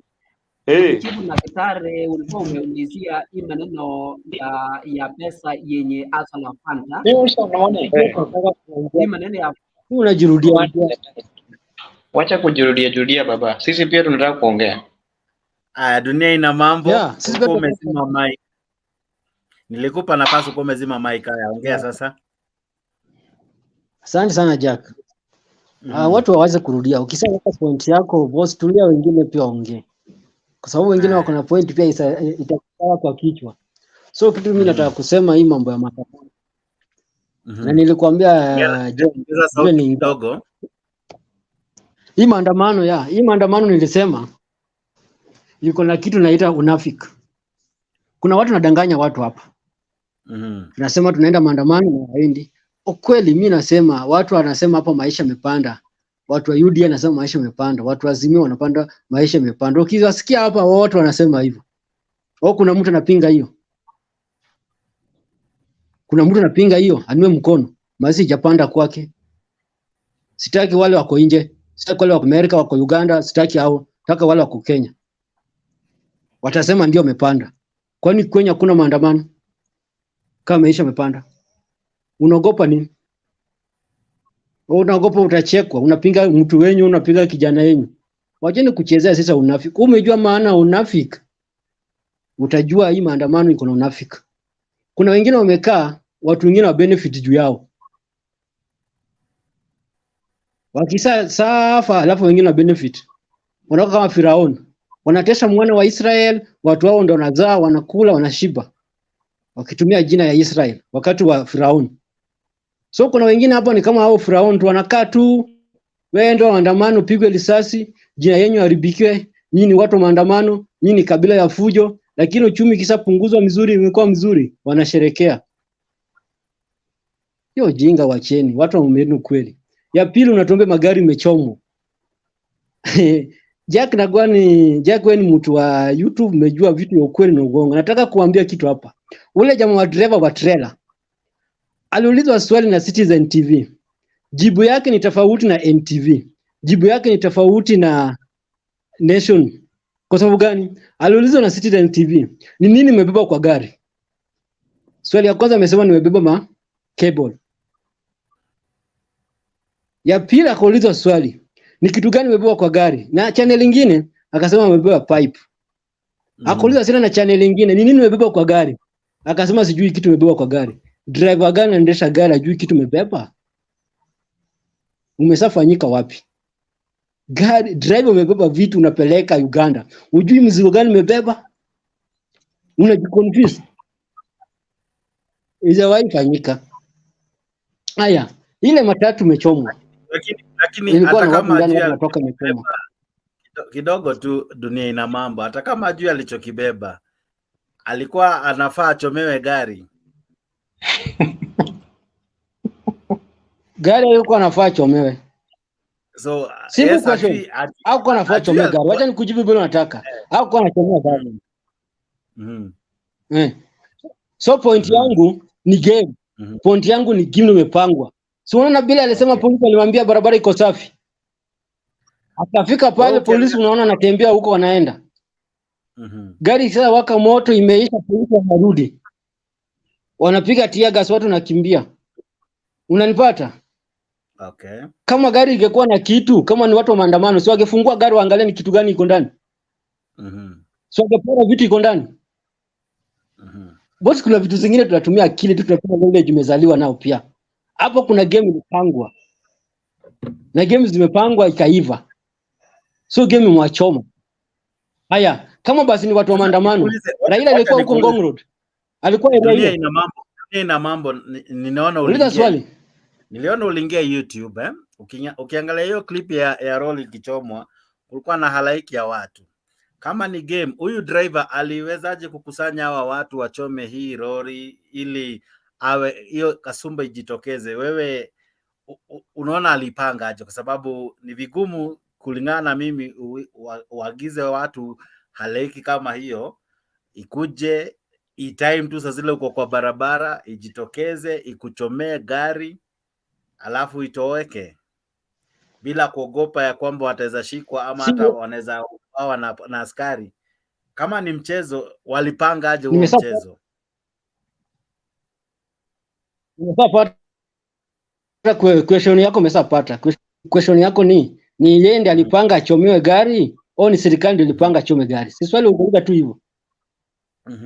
So swali ni hivi, si yeye ndiye alipanga chome gari. So lakini nikao hii gari unamlaumu kwa ilipangwa sababu ichomwe. Unamlaumu regardless Acha ya mwenye nikueleze. alichoma gari. Ilipangwa ichomwe na Unamlaumu kwa mabuti. sababu unasema Yes, kwa sababu wale waenda pale ajui alikuwa amebeba nini, lakini gari yake ilichomwa. Sasa shida iko wapi? Hata kama alikuwa amebeba hewa, alifaa achomewe gari. Swali ndio hilo. Nimesha kujibu ya kwanza, hakuwa anafaa chomewe gari, lakini ni kitu ilipangwa gari ichomwe. Sawa. Okay. Ni kitu yeye mwenyewe ako ndani. Sawa. Okay. Kwa sababu hatujasikia hata kipigia boss mwenye gari. Yeye ni driver. Hajajipigia hata boss mwenye gari amwambie gari imechomwa. Boss mwenye gari akikuja hapa, wewe Msomalia gani maandamano kuwe na weke barabara gari yake iende barabarani. Hata mwenyewe weke gari yake iende barabarani. Unasikia mayumayu barabara ipiti. Ijawahi fanyika. Okay. Alafu hiyo gari pale ilikuwa nakimbia, hakuna hata gari kwa hiyo barabara. Ni yeye tu. Na tuendelee. Kama ni watu wa maandamano wanafuatanga Raila. Pande hiyo Raila alipita na gari leo. Raila alikuwa kuna gari. Haya, Thika, pale hizo market iliporwa. Raila alikuwa na gari huko, wamepata huko. Ile matatu imechomwa huko. Raila alipita na gari huko, maandamano alikuwa anamfuata huko watu wa maandamano. Haya, polisi walikuwa wapi? MP wamepigwa tear gas hapo ndani ya town. Tear gas ndani ya town napatikana. Na tear gas ya kusave gari ya almost 7 million hakuna. Na polisi hakuna pale ya kitu ya 7 million niko. Unajua hakuna haja tudanganyane. Alafu mambo zingine ya kusema bile msimamo aliongea na wengine pia waliongea. Msimamo aliongea kwa hiyo remark. Wale wa ma leaders kutoka Central wanaongea. Wamezoea wanasemanga enough is enough, wanasema Raila anasumbua enough is enough. Bila wanaongeanga. Wanafikirianga tu ni hao ndio unajua vita. Unajua vita si mdomo, ni akili. Unaweza kuwa umeunga, umefosona, lakini vita ni moyo pia. Kama una moyo huwezi enda vita. Usigane ukiongea sana unajua vita. Usione ukitukana watu sana umejua kupigana. Hata kama uko na pesa. Hata kama una pesa. Saa zingine angalia vitu vinatoka kwa mdomo wako. Kwa nini leaders zingine kutoka Nyanza waongee matope? Kwa nini kutoka Coastal waongee matope? Kwa nini Rift Valley watoke matope? Dunia ina mambo. Kwa nini wana mdomo wa kuongea? Nina swali tu ya mwisho kabisa. Hata niongee ndugu yangu. Hata Sudi mwenyewe tunamtambua. Hata Sudi mwenyewe tunatambua bila anaongea, lakini saa nyingine Sudi ameshinda hata watu wamesoma. Saa zingine anashikanga break anaona hapa inafaa ikanyagwe hivi. Unajua iko kitu zingine lazima ukiongea ujue. Swali yangu ya mwisho kwako ili nimpe mwingine. Swali yangu ya mwisho. Umeniambia ya kwamba ama umesema na ukasema kwa uhakiki vizuri ya kwamba kuna unafiki ya watu kukataa kujitokeza maandamano na ni unafiki, umetumia jina ya unafiki.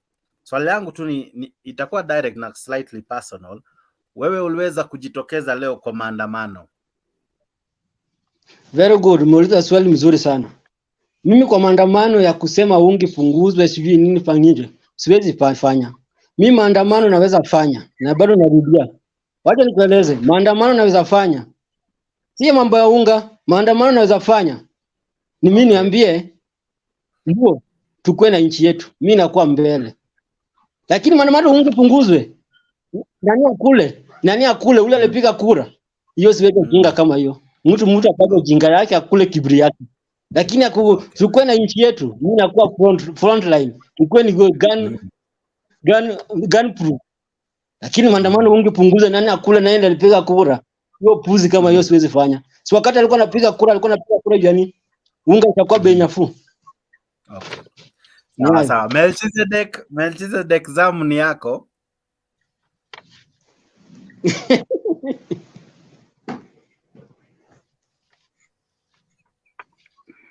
Melchizedek, washa mic. Good evening, everyone. Good evening. I can see Godfrey is my partner in crime. Sometimes we used to fight here anyway.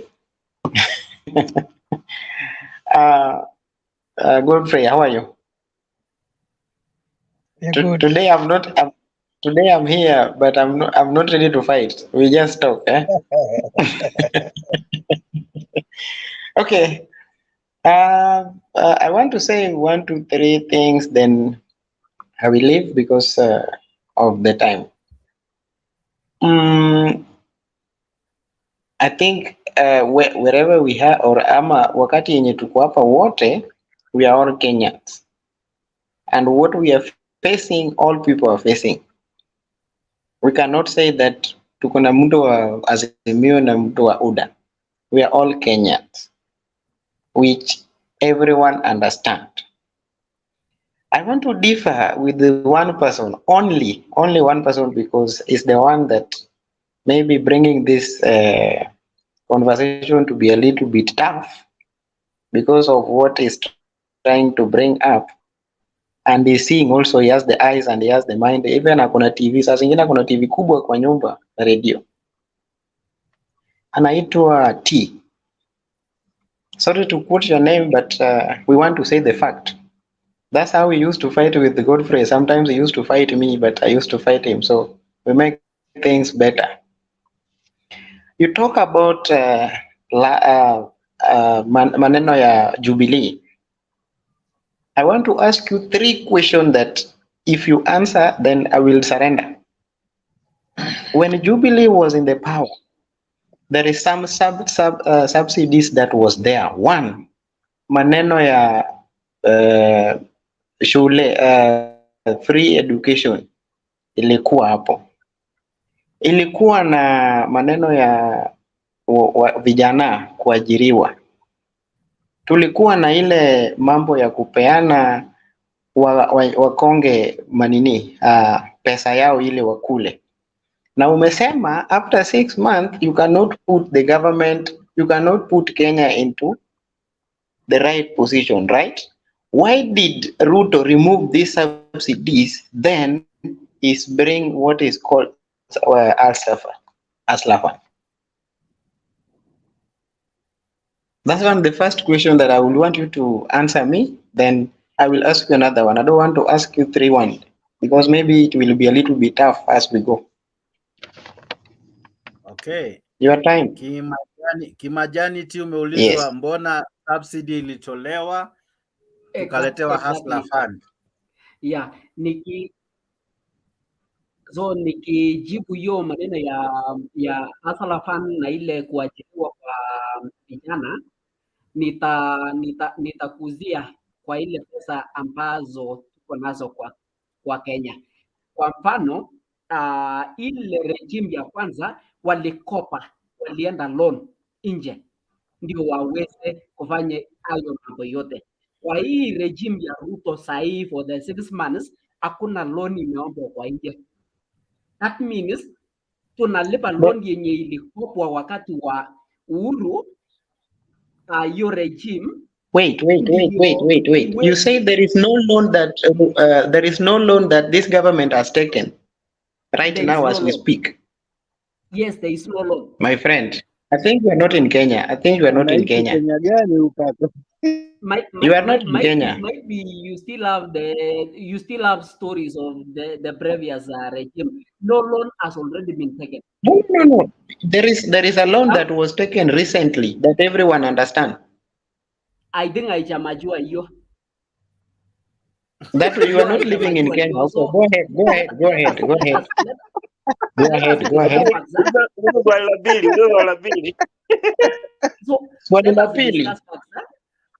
Swali la pili. Tusipoteze time. Swali la pili. Ile pesa yenye tunarokotwa kwa hii maneno ya taxes yote ndio inatumika kulipa 9 trillion yenye ilichukuliwa. Zimebaki ngapi kaka? Hizo 90 million zenye zimechukuliwa zimelipwa ngapi? Zimebaki ngapi? Hiyo ndio tutaenda kufanya hiyo uchunguzi, alafu tupate hiyo. Kama mngeniambia ningetayarisha na nikuja na hiyo uchunguzi yote. Tafadhali, when you are saying something in this forum, kindly be sure with what you are saying, because kuna wale ambao wanataka kujua ukweli. Ya swali la pili. Swali la pili. Has already been been borrowed. Melchizedek, murumie. 6 months Ruto is in No, power. swali la pili baba. I want to ask you another question. Can I go ahead? Lakini murumie, unamuuliza maswali ngumu sana mpaka namhurumia. Okay. Kaka amelemewa. Lakini sawa, endelea. Mimi pia mimi niligongwa hapa na Godfrey mpaka nikatoroka. Sasa let me gonga yeye kidogo. You talk about Aslafan. You talk about Aslafan. When someone give you 500 na umechukua 40 70 what if itakuja 40 what? Mwenye wamechukua mimi sijui. Ile 25%. Can you tell us where this 25% is going? You can withdraw it and use it before, after, or before or after. That 25 that you are being told that it's your akiba ya kuweka. Can you tell us where is this 25 going? I think you are asking that question to the wrong person. No, it's the one. Godfrey, just keep quiet because it's the one who was talking here like he knows everything. So I just want to tell him that. Yes, can I try to answer that question?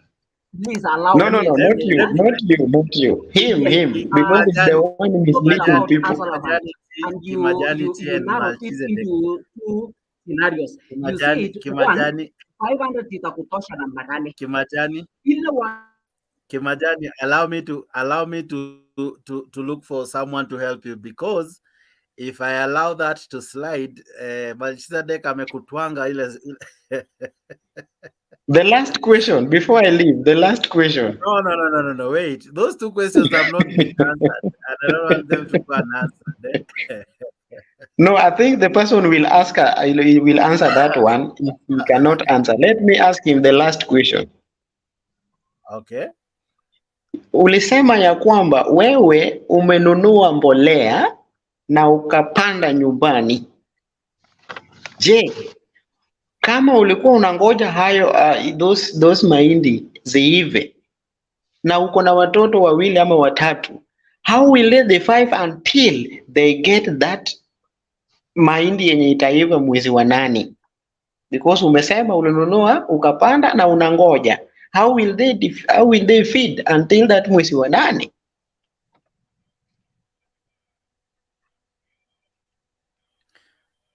Sawa. Kama nimeweza kununua mahindi ikiwa 230, ikiwa 159 itanishinda.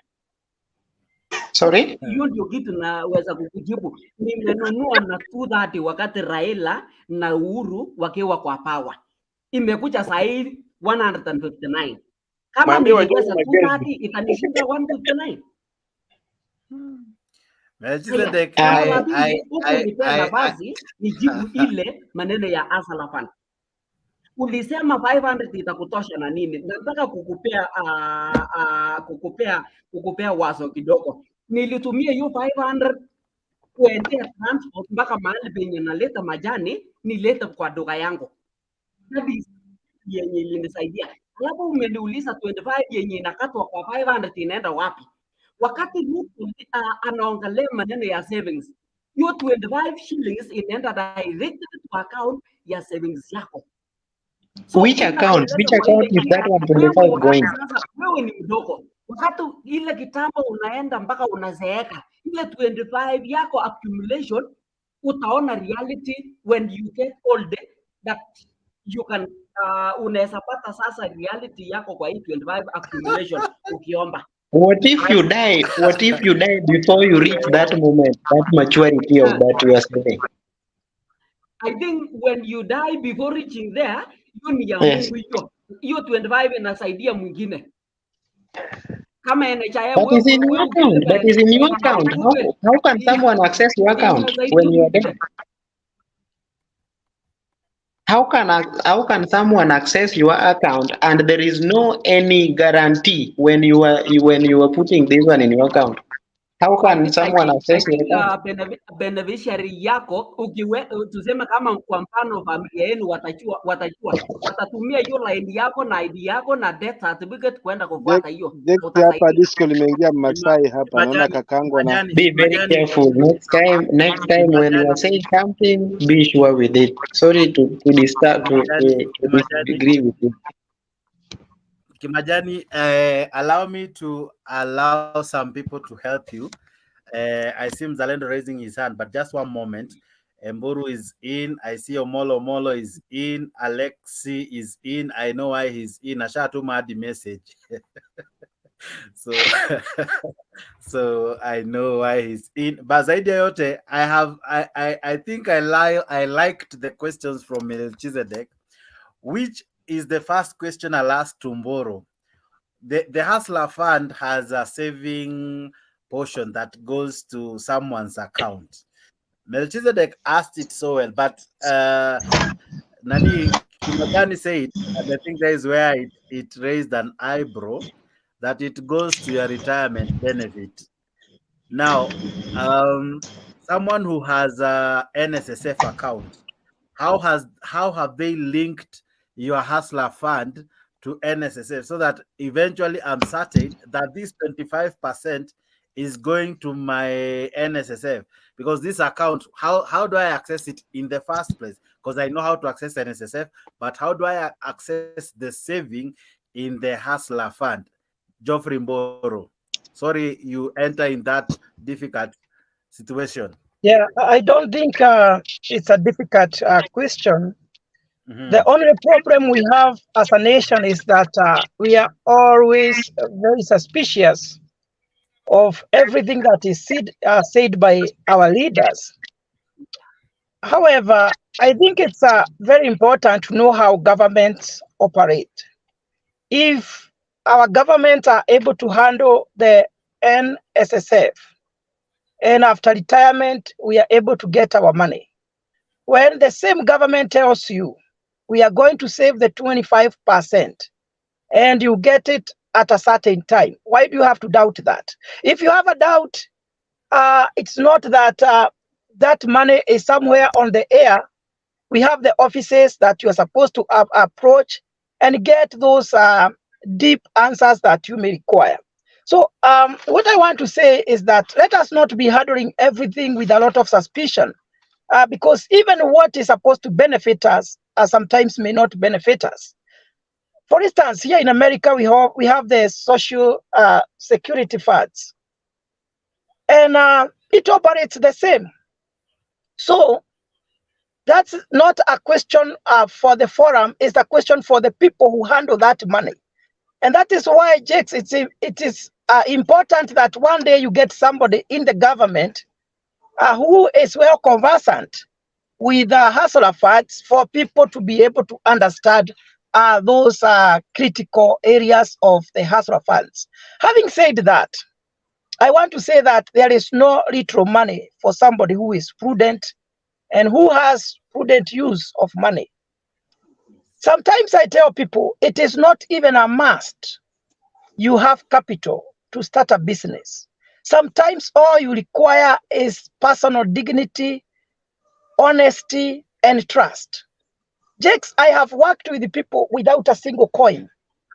For instance, if you have your chickens or you have your cows you want to sell, if you trust me, I can come and tell you, or you are selling them, I know somebody who can buy.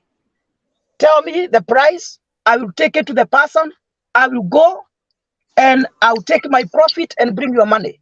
That is how honest people operate. So with your 500 shillings, you know, I have worked even in the market. You can go buy those sweets from the wholesale and you do hawking and you start your business there. Jakes, nimeona wamama na diposa unaona wamama siku hizi wako na pesa nyingi kuliko wanaume. Maana wanaume wanagojea wakati mwingine tuajiriwe na kuna kazi tunasema this one I cannot do. I have seen women going to the market with totally nothing. Na mamangu walikuwa anafanya hivyo kitambo. Anaenda kwa soko bila hata dururu. Anaenda anaambia mtu unauzaje hizi mboga zako? nauza 20 bob. Anamwambia nipeleke saidi ile ingine niuze 25, mimi nitakuletea 20 bob yako. So it is all about prudence and knowing how to work hard to make money. There is no little money. Na tumefanya hizo kazi zote, na mimi nakuambia ya kwamba hiyo hustler funds, hakuna wakati mtu atakutrust kwa 1,000 kama hujawahi kuwa trusted kwa 100. And that is what the government was saying. Can you first borrow 500? Then we test you to see that you are able to pay that 500. Then we go to 1,000.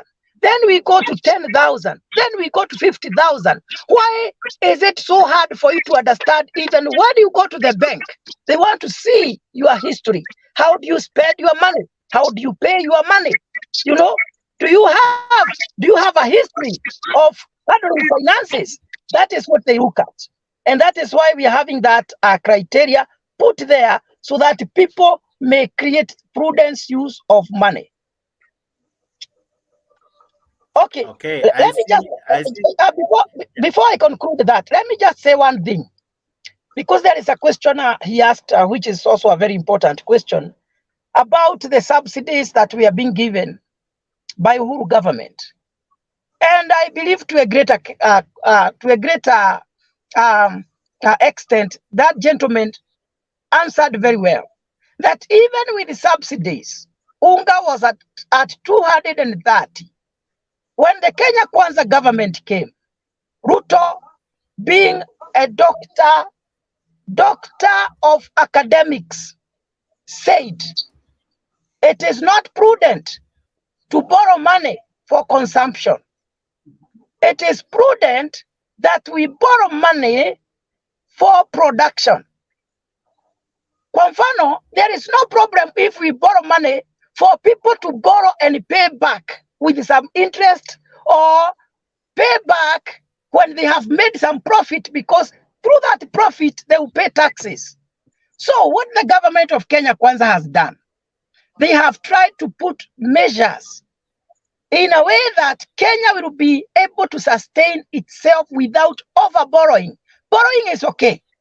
Jakes, if you have been following the politics of Kenya, even the IMF, even the World Bank criticized the level of borrowing that was going on in the previous regime.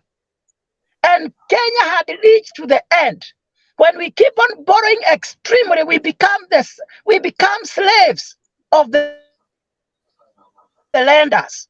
Or that the president is saying, Kenyans, please stand with me. Kenya iko mahali pabaya. Tumekopa pesa nyingi zaidi na tunajaribu kujitoa kwa hii shimo.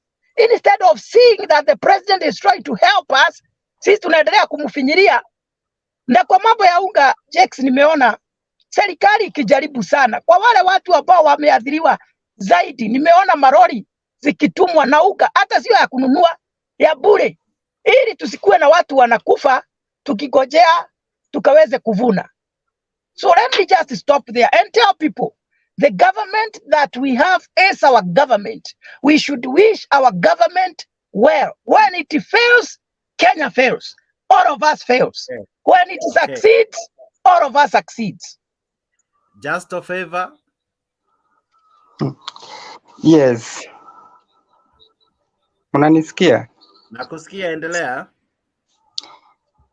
Mimi nashangaa sana huyo jamaa, yani anatetea Ruto ile, yani hali na kukufa yote, kwa sababu hii 500 yenye alipeana hii unaweza nunua nini shwali?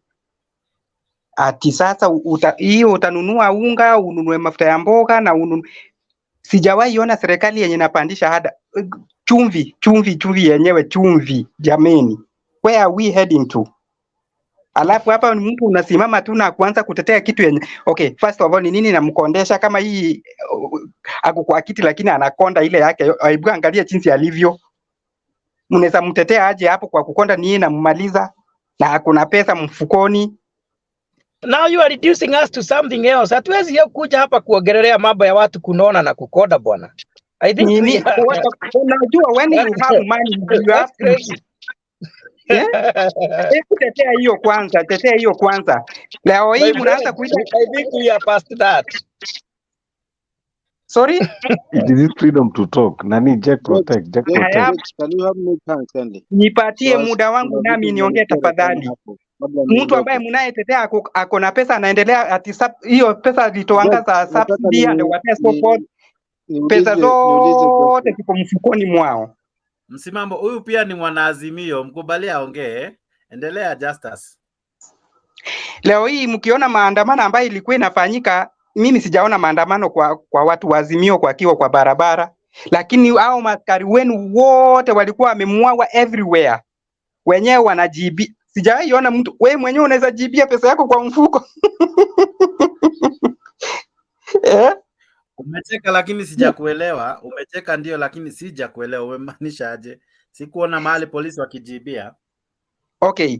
Unaona hizo magari zilikuwa zinachomwa pale. Si watu wa Azimio walikuwa wanachoma magari pale. Na hakuna maandamano ilikuwa imefanywa na watu wa Azimio. Leo kila kitu kilikuwa very much cool. Baba hakuonekana katika hayo maandamano. Mahali penye alikuwa tu ametulia tu na yeye ana watch from far, akiona venye hao maskari wenyewe wakiendelea kutuangana wao kwa wao wenyewe tu. Hata kama watu walikuwa wanaandamana ni wachache tu sana ambao walikuwa wanataka kupenetrate wafike mahali fulani, lakini hawakuwezewa. Lakini maandamano leo hii haikukua. Leo ilikuwa very cool na kila mtu alikuwa kama okay. Wanasema sijui maandamano inaharibu vitu, sijui mabilioni ya pesa zinapotea, na hizi siku zingine ambazo hakuna maandamano, hizo mabilioni zinaendanga wapi? Watu huko Turukana wanakufa njaa. Maandamano ikwangi kila siku kutoka Monday mpaka Sunday, lakini mnashinda mkisema maandamano ya Raila ikiwa siku moja tu hivi ameharibu uchumi wa nchi. Pesa zimepotea, sijui nini, biashara imeharibika. Na hizi siku zingine hizo biashara zinakuanga pesa zenye zimekolektiwa zimefanya nini? Mtupatie hiyo taswira yote, hiyo pesa yenye siku yenye si ya maandamano zimefanya nini? Watu wa Ruto wenye mko hapo, hebu jaribini call a spade. Wachini kutetea kitu ambacho mnaona hata nyinyi wenyewe mnateseka. Chumvi nanunuanga ile bei yenye sikuwahi nunua tangu nizaliwe. Very soon mtapandisha hata kiberiti. Just a favor. Umenialika nikuulize swali. Umetaja chumvi mara mbili. Kidogo tu Mr. T, kidogo tu. Just mwisho ulinunua chumvi ilikuwa lini? Leo. Umenunua pesa ngapi? Chumvi yenye nilikuwa nanunua shilingi 20. Leo ni 30 bob. Una uhakika? Yes. Chumvi ya kampuni gani? Chumvi kampuni si nyingi, ni cancelled, lakini sawa. Hiyo nita verify tu size. Kiwango gani ya chumvi? Kiwango gani cha chumvi? Grams ngapi? Kilo ngapi? 1 kg. 1 kg shilingi. Basi hata ni rahisi sababu 1 kg ni shilingi 35. Kama Jack, ningependa nimalize kwa sababu sikumaliza, niliuliza swali. Kilo 2 ni 70. Time umaliza alafu niende tafadhali. Na upeane dakika kama ni mbili iko sawa. Hii msimamo nilikuwa nimekupa nafasi, nataka kumpa nafasi mtu mwingine. Eli hajazungumza. Eli, habari ya saizi?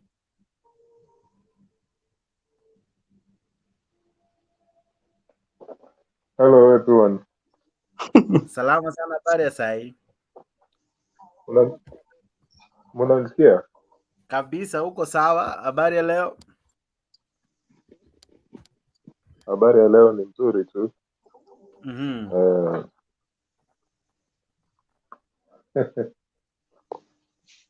don't know where to start. Unaweza anzia hapo pa chumvi ukiendelea. I don't know. No. I don't want to go there. I'm seriously confused. I don't know where to start. Okay. Number one, we have a serious problem with the so-called government that we have at the moment, which I always start by saying is illegitimate, because it's part of a scandal that started in 2007 and still continues. And it looks like it will go beyond 2027, 2032. We will have this pattern continuing for quite some time. And I always say that if we don't inject some serious discussion, which includes changing the nature of the assembly representation, then we are stuck. But also what we can do is to have very, very powerful counties. You know, the county system is at the moment, of course, we know it is devolved, but it is not strong. We want to reach a certain level where our counties are so powerful, they're so development conscious that it doesn't matter who is president. That is the place where we want to reach. And it looks like a very difficult thing at the moment to even imagine. But I think that if we reach that point where, for example, let's say even a county like, say, Nyamira or Kisii County, they have a raft of development things that they want to do, which even the national government cannot do. These people have their own powers to do those things, but the devolved powers have been enhanced. I am telling you, it doesn't matter who is president at that point. Okay. So that's my number one. My number one. Can I ask a question before you proceed? Thing, which I think we should archive. We should. Mboro, let's allow him to finish so that. Okay, go ahead. But if you're okay with the question, is still okay. But you can ask the question then. He seems to be okay. I just wanted to ask a question. From the opening remarks, if maybe I didn't get him clearly. Did you say the government we have is legitimate or legitimate? He said illegitimate. Illegitimate. Okay. Illegitimate. Yes. Now, at what? Yes. My question is, at what point does the government become legitimate, according to you? We're not going into that discussion because you know what I'll say, so we'll just skip that discussion. It was just an opening remark, okay? So just be fair. Because we will get to no point in this kind of discussion. It was just an introduction to my statement, okay? So just be fair. Okay. All I was trying to say is, to me, it is not a legitimate government, and that's enough for me. For you, it might be something else. So let's not go to that discussion. I have more important things to say. Okay, go ahead. Okay, so what I was trying to say, my second point is, if you can hear me. Yes, I can hear you. My second point is, there is this constant imagination that that people from certain communities have more business acumen than other communities. This is false. We talked about it yesterday. We talked about it before, right? We need to look at the individual unit of a person, not to look at communities and to decide, oh, this community, they produce more, they're more productive, and other communities are lazy. This is it's a very primitive way of looking at things. For example, if I refer to the Kalenjin community, right? If I now want to start sounding like an ethnic chauvinist, okay, I can easily say that what we have had as company, parastatal CEOs in Kenya since the days of Try Moi, to raise your voice, Kidogo. what we have had as, Try to raise your voice kidogo. I think it's my voice. Can you hear me now? Now you're good. Yeah. Okay, I stopped using the earbuds. What I was trying to say is this. If we take an example of the Kalenjin community, right? The Kalenjin elites who have been in charge of various parts of the economy since the times of Moi. And this has been written in books, academic books and whatever, that this community has just but produced people who are very corrupt. They have a primitive accumulation of wealth. Most of those people who have led the parastatals and government offices who come from the Rift Valley. The statistics have shown that most of the state corruption has openly come from Rift Valley in the past. But I don't like to come here and say, so every Kalenjin person is corrupt, because that is not true. So in the same way, I'm trying to say that the people from Central Province should not be singing this chorus that other communities are lazy, because it doesn't work. We know there is a lot of alcoholism in major parts of Central Province, which means a lot of able-bodied young men and women should be able to go to work, but they're not going to work. So can we still say that this is the hard-working community? You know, those stereotypes don't work. And repeatedly, we hear these conversations on this platform and on many other platforms. You know, people are trying to praise themselves on behalf of other people in their communities who are apparently successful.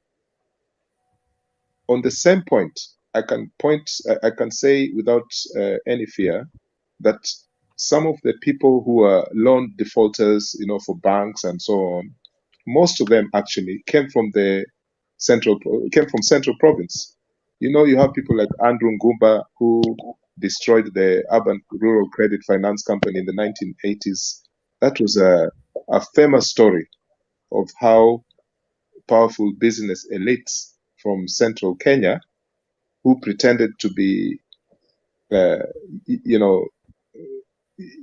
very, very strong in how they manage businesses, but it was all kind of fake to our faces, to our, at the superficial level, we thought that these were the people who were running the economy. Of course, there are many people from Central Province who have business acumen, but there are so many people from other parts of Kenya who have business acumen. So if you go to Tanzania, Uganda, you find many Kenyans are heading companies there. Even Botswana, places like that. In Rwanda, for example, there are Kenyans from different communities heading services there. But when you come back here, you find that it is easy for people to personalize this thing and hold the trophy for their community. It is very stupid. I think it doesn't work for me, and I'm sure it doesn't work for many of us. Point number 3 is what Godfrey said about this idea that this so-called government came at the time when the country was broke, and they're trying to save every shilling to see how they can put the economy back on the right track. And he even talked about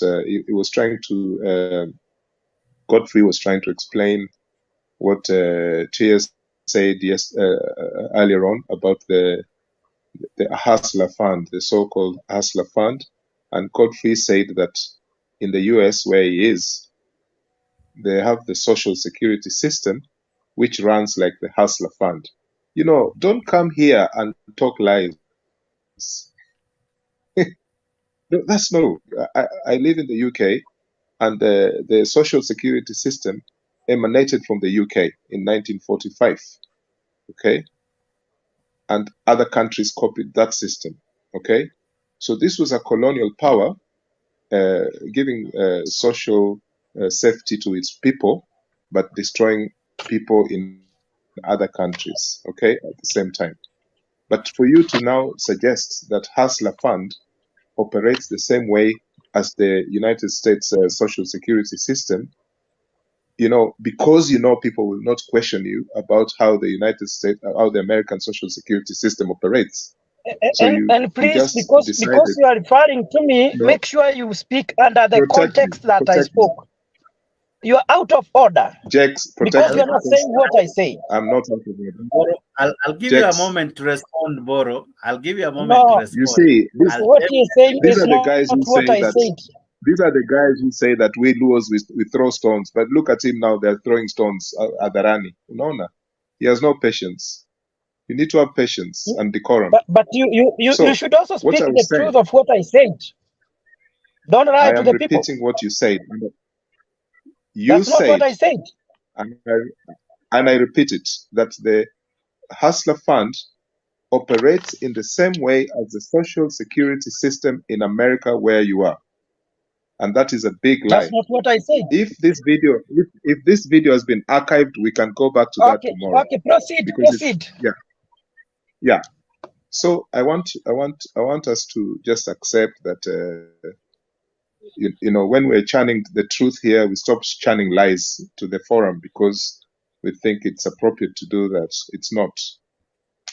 I wanted to speak, number 4, about something that maybe now me and Godfrey can be friends. No, And we don't this have to be issue is friends. about, yeah, okay, let's be enemies. We're in a debate. We're just doing What a I'm trying debate. to say. No, Boro, but in a debate also, Boro, I have gone back to where you are speaking. I'll communicate what you said.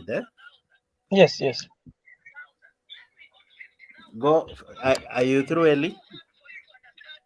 look, you see this social media plus this type of media that we're using on YouTube and so on. It's important that we also make connections. We're not here to waste time. I have made many connections with people, including on this forum, who I call friends, you know. So that's all the point I was trying to say there. But anyway, I wanted to refer to this issue of food shortage or food security. You know, we keep referring to ugali and you know, how much we are going to eat or not eat because we don't have it.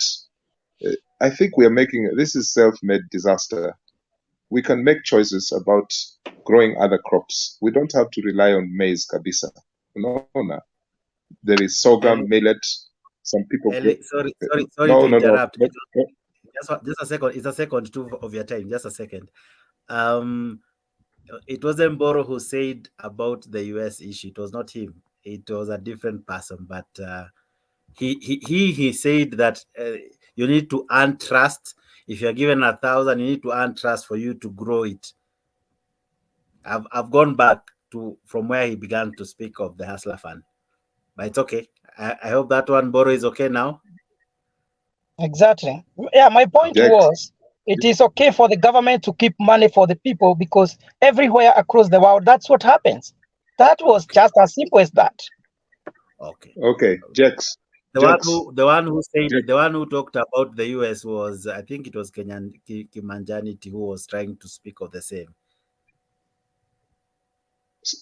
Someone here talked about the social security system of America is the same as the Hustler I mentioned system. about it. Yeah, I mentioned about it, but it was not under the context of the same way as the Hustler Fund. They are two different things, and I understand that. Jex, ni huyu jamaa Godfrey ndiye alisema, unaona? Yeah. Tuache hiyo story. Yeye ndiye alisema. So I don't make false allegations. Yeah, huyu Godfrey ndiye alisema. So you need to play your video well. So what I was trying to say about food and food distribution and all this is we have we have to look at some other alternatives. These counties have to look for alternatives of putting prioritizing different types of food in our markets, because this idea that ugali is the only thing that we should rely on, it's out of date. It's really out of date. After all, this ugali, let me tell you, it's not the healthiest food to eat. According to me, I find it not so plausible because of the starch levels on this particular food, right? And you might say, oh, I'm going against our culture and so on and so forth. But I think we need to find some immediate solutions on the issue of food security, because some of our problems are just self-made. Finally, I want to repeat this, that we cannot have an illegitimate government preventing people from using their constitutional powers to exercise their rights. Like you have policemen and policewomen, blocking routes towards the city and other towns because they don't want people to congregate. Even as they want to do that on Thursday, let them do it. After all, why is this man afraid of people assembling? A thing as simple as assembling. Why is he afraid of people meeting up and saying what they want to say? After all, he says that he lifted the Bible and he was made president. What is he afraid of? I don't understand it. This person is making a big problem out of a molehill. It does an anthill. It doesn't really make sense. It doesn't make any sense at all. I hate to compare our country, Kenya, with the country where I live in or with other countries, because a lot of the time when we do that, we try to pretend as if Kenyan people don't have the best of resources to do things in their way that they prefer, or we try to show as if where we're living abroad we're better than people in Kenya, which is not true. But for this particular case, if I wanted to protest on the streets of this city where I live, all I have to do is to contact the local city council, give them a notice, and I then meet with the people that we have arranged to do the protest. Most of the time, people don't even worry about what you're protesting about. They will wave at you and they'll go past. Why is it difficult for people back in Kenya to accept such a simple thing? Why? I don't understand it. So that is my final point. And thank you very much for giving me the opportunity to submit today. Thank you. Thank you so much, Eli. Omolo hasn't spoken. Equally, Melchizedek, what he did, he just asked questions, and I interrupted just when he began talking about salt. Now I need to make a decision. Picky, ponky. Can you finish? Then I give Melchizedek, then Omolo. I think that is I go in that order. Omolo ni mzalendo hapa. I'm sure he can wait kidogo tu.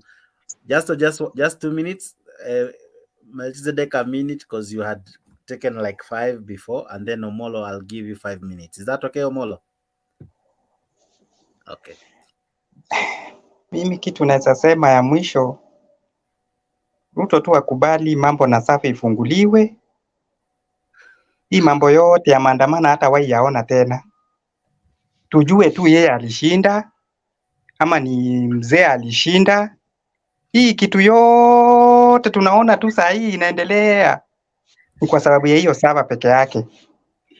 Hakika kama alikuwa tu ameshinda kabisa ya ukweli, angesema basi wacha hiyo kitu ndio hiki, fungueni kila mtu aone kile ambacho nilifanya nini, kama nilishinda ama sikushinda. Lakini hii kutupitisha sijui nini, sijui maongeo iende sijui bunge ifanye sijui nini, na hakuna maongeo yataongewa pale kwenye hiyo bunge. They are wasting their time. akubali tu hiyo survey ikuje. Kama alishinda ya ukweli, hiyo kitu kifunguliwe, kila mtu aone, aendelee na uongozi. Lakini kama si hivyo, baba hawezi akampatia peace of mind.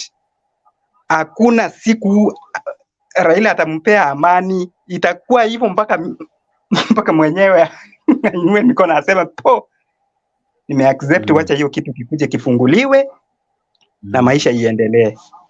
Akubali tu yaishe, tuache kupiga tu around the bush, tunabita around the bush. Na hakika hakushinda hii kitu, baba apewe uongozi aendelee na mambo kwisha. That is all. Okay. Aha, Melchizedek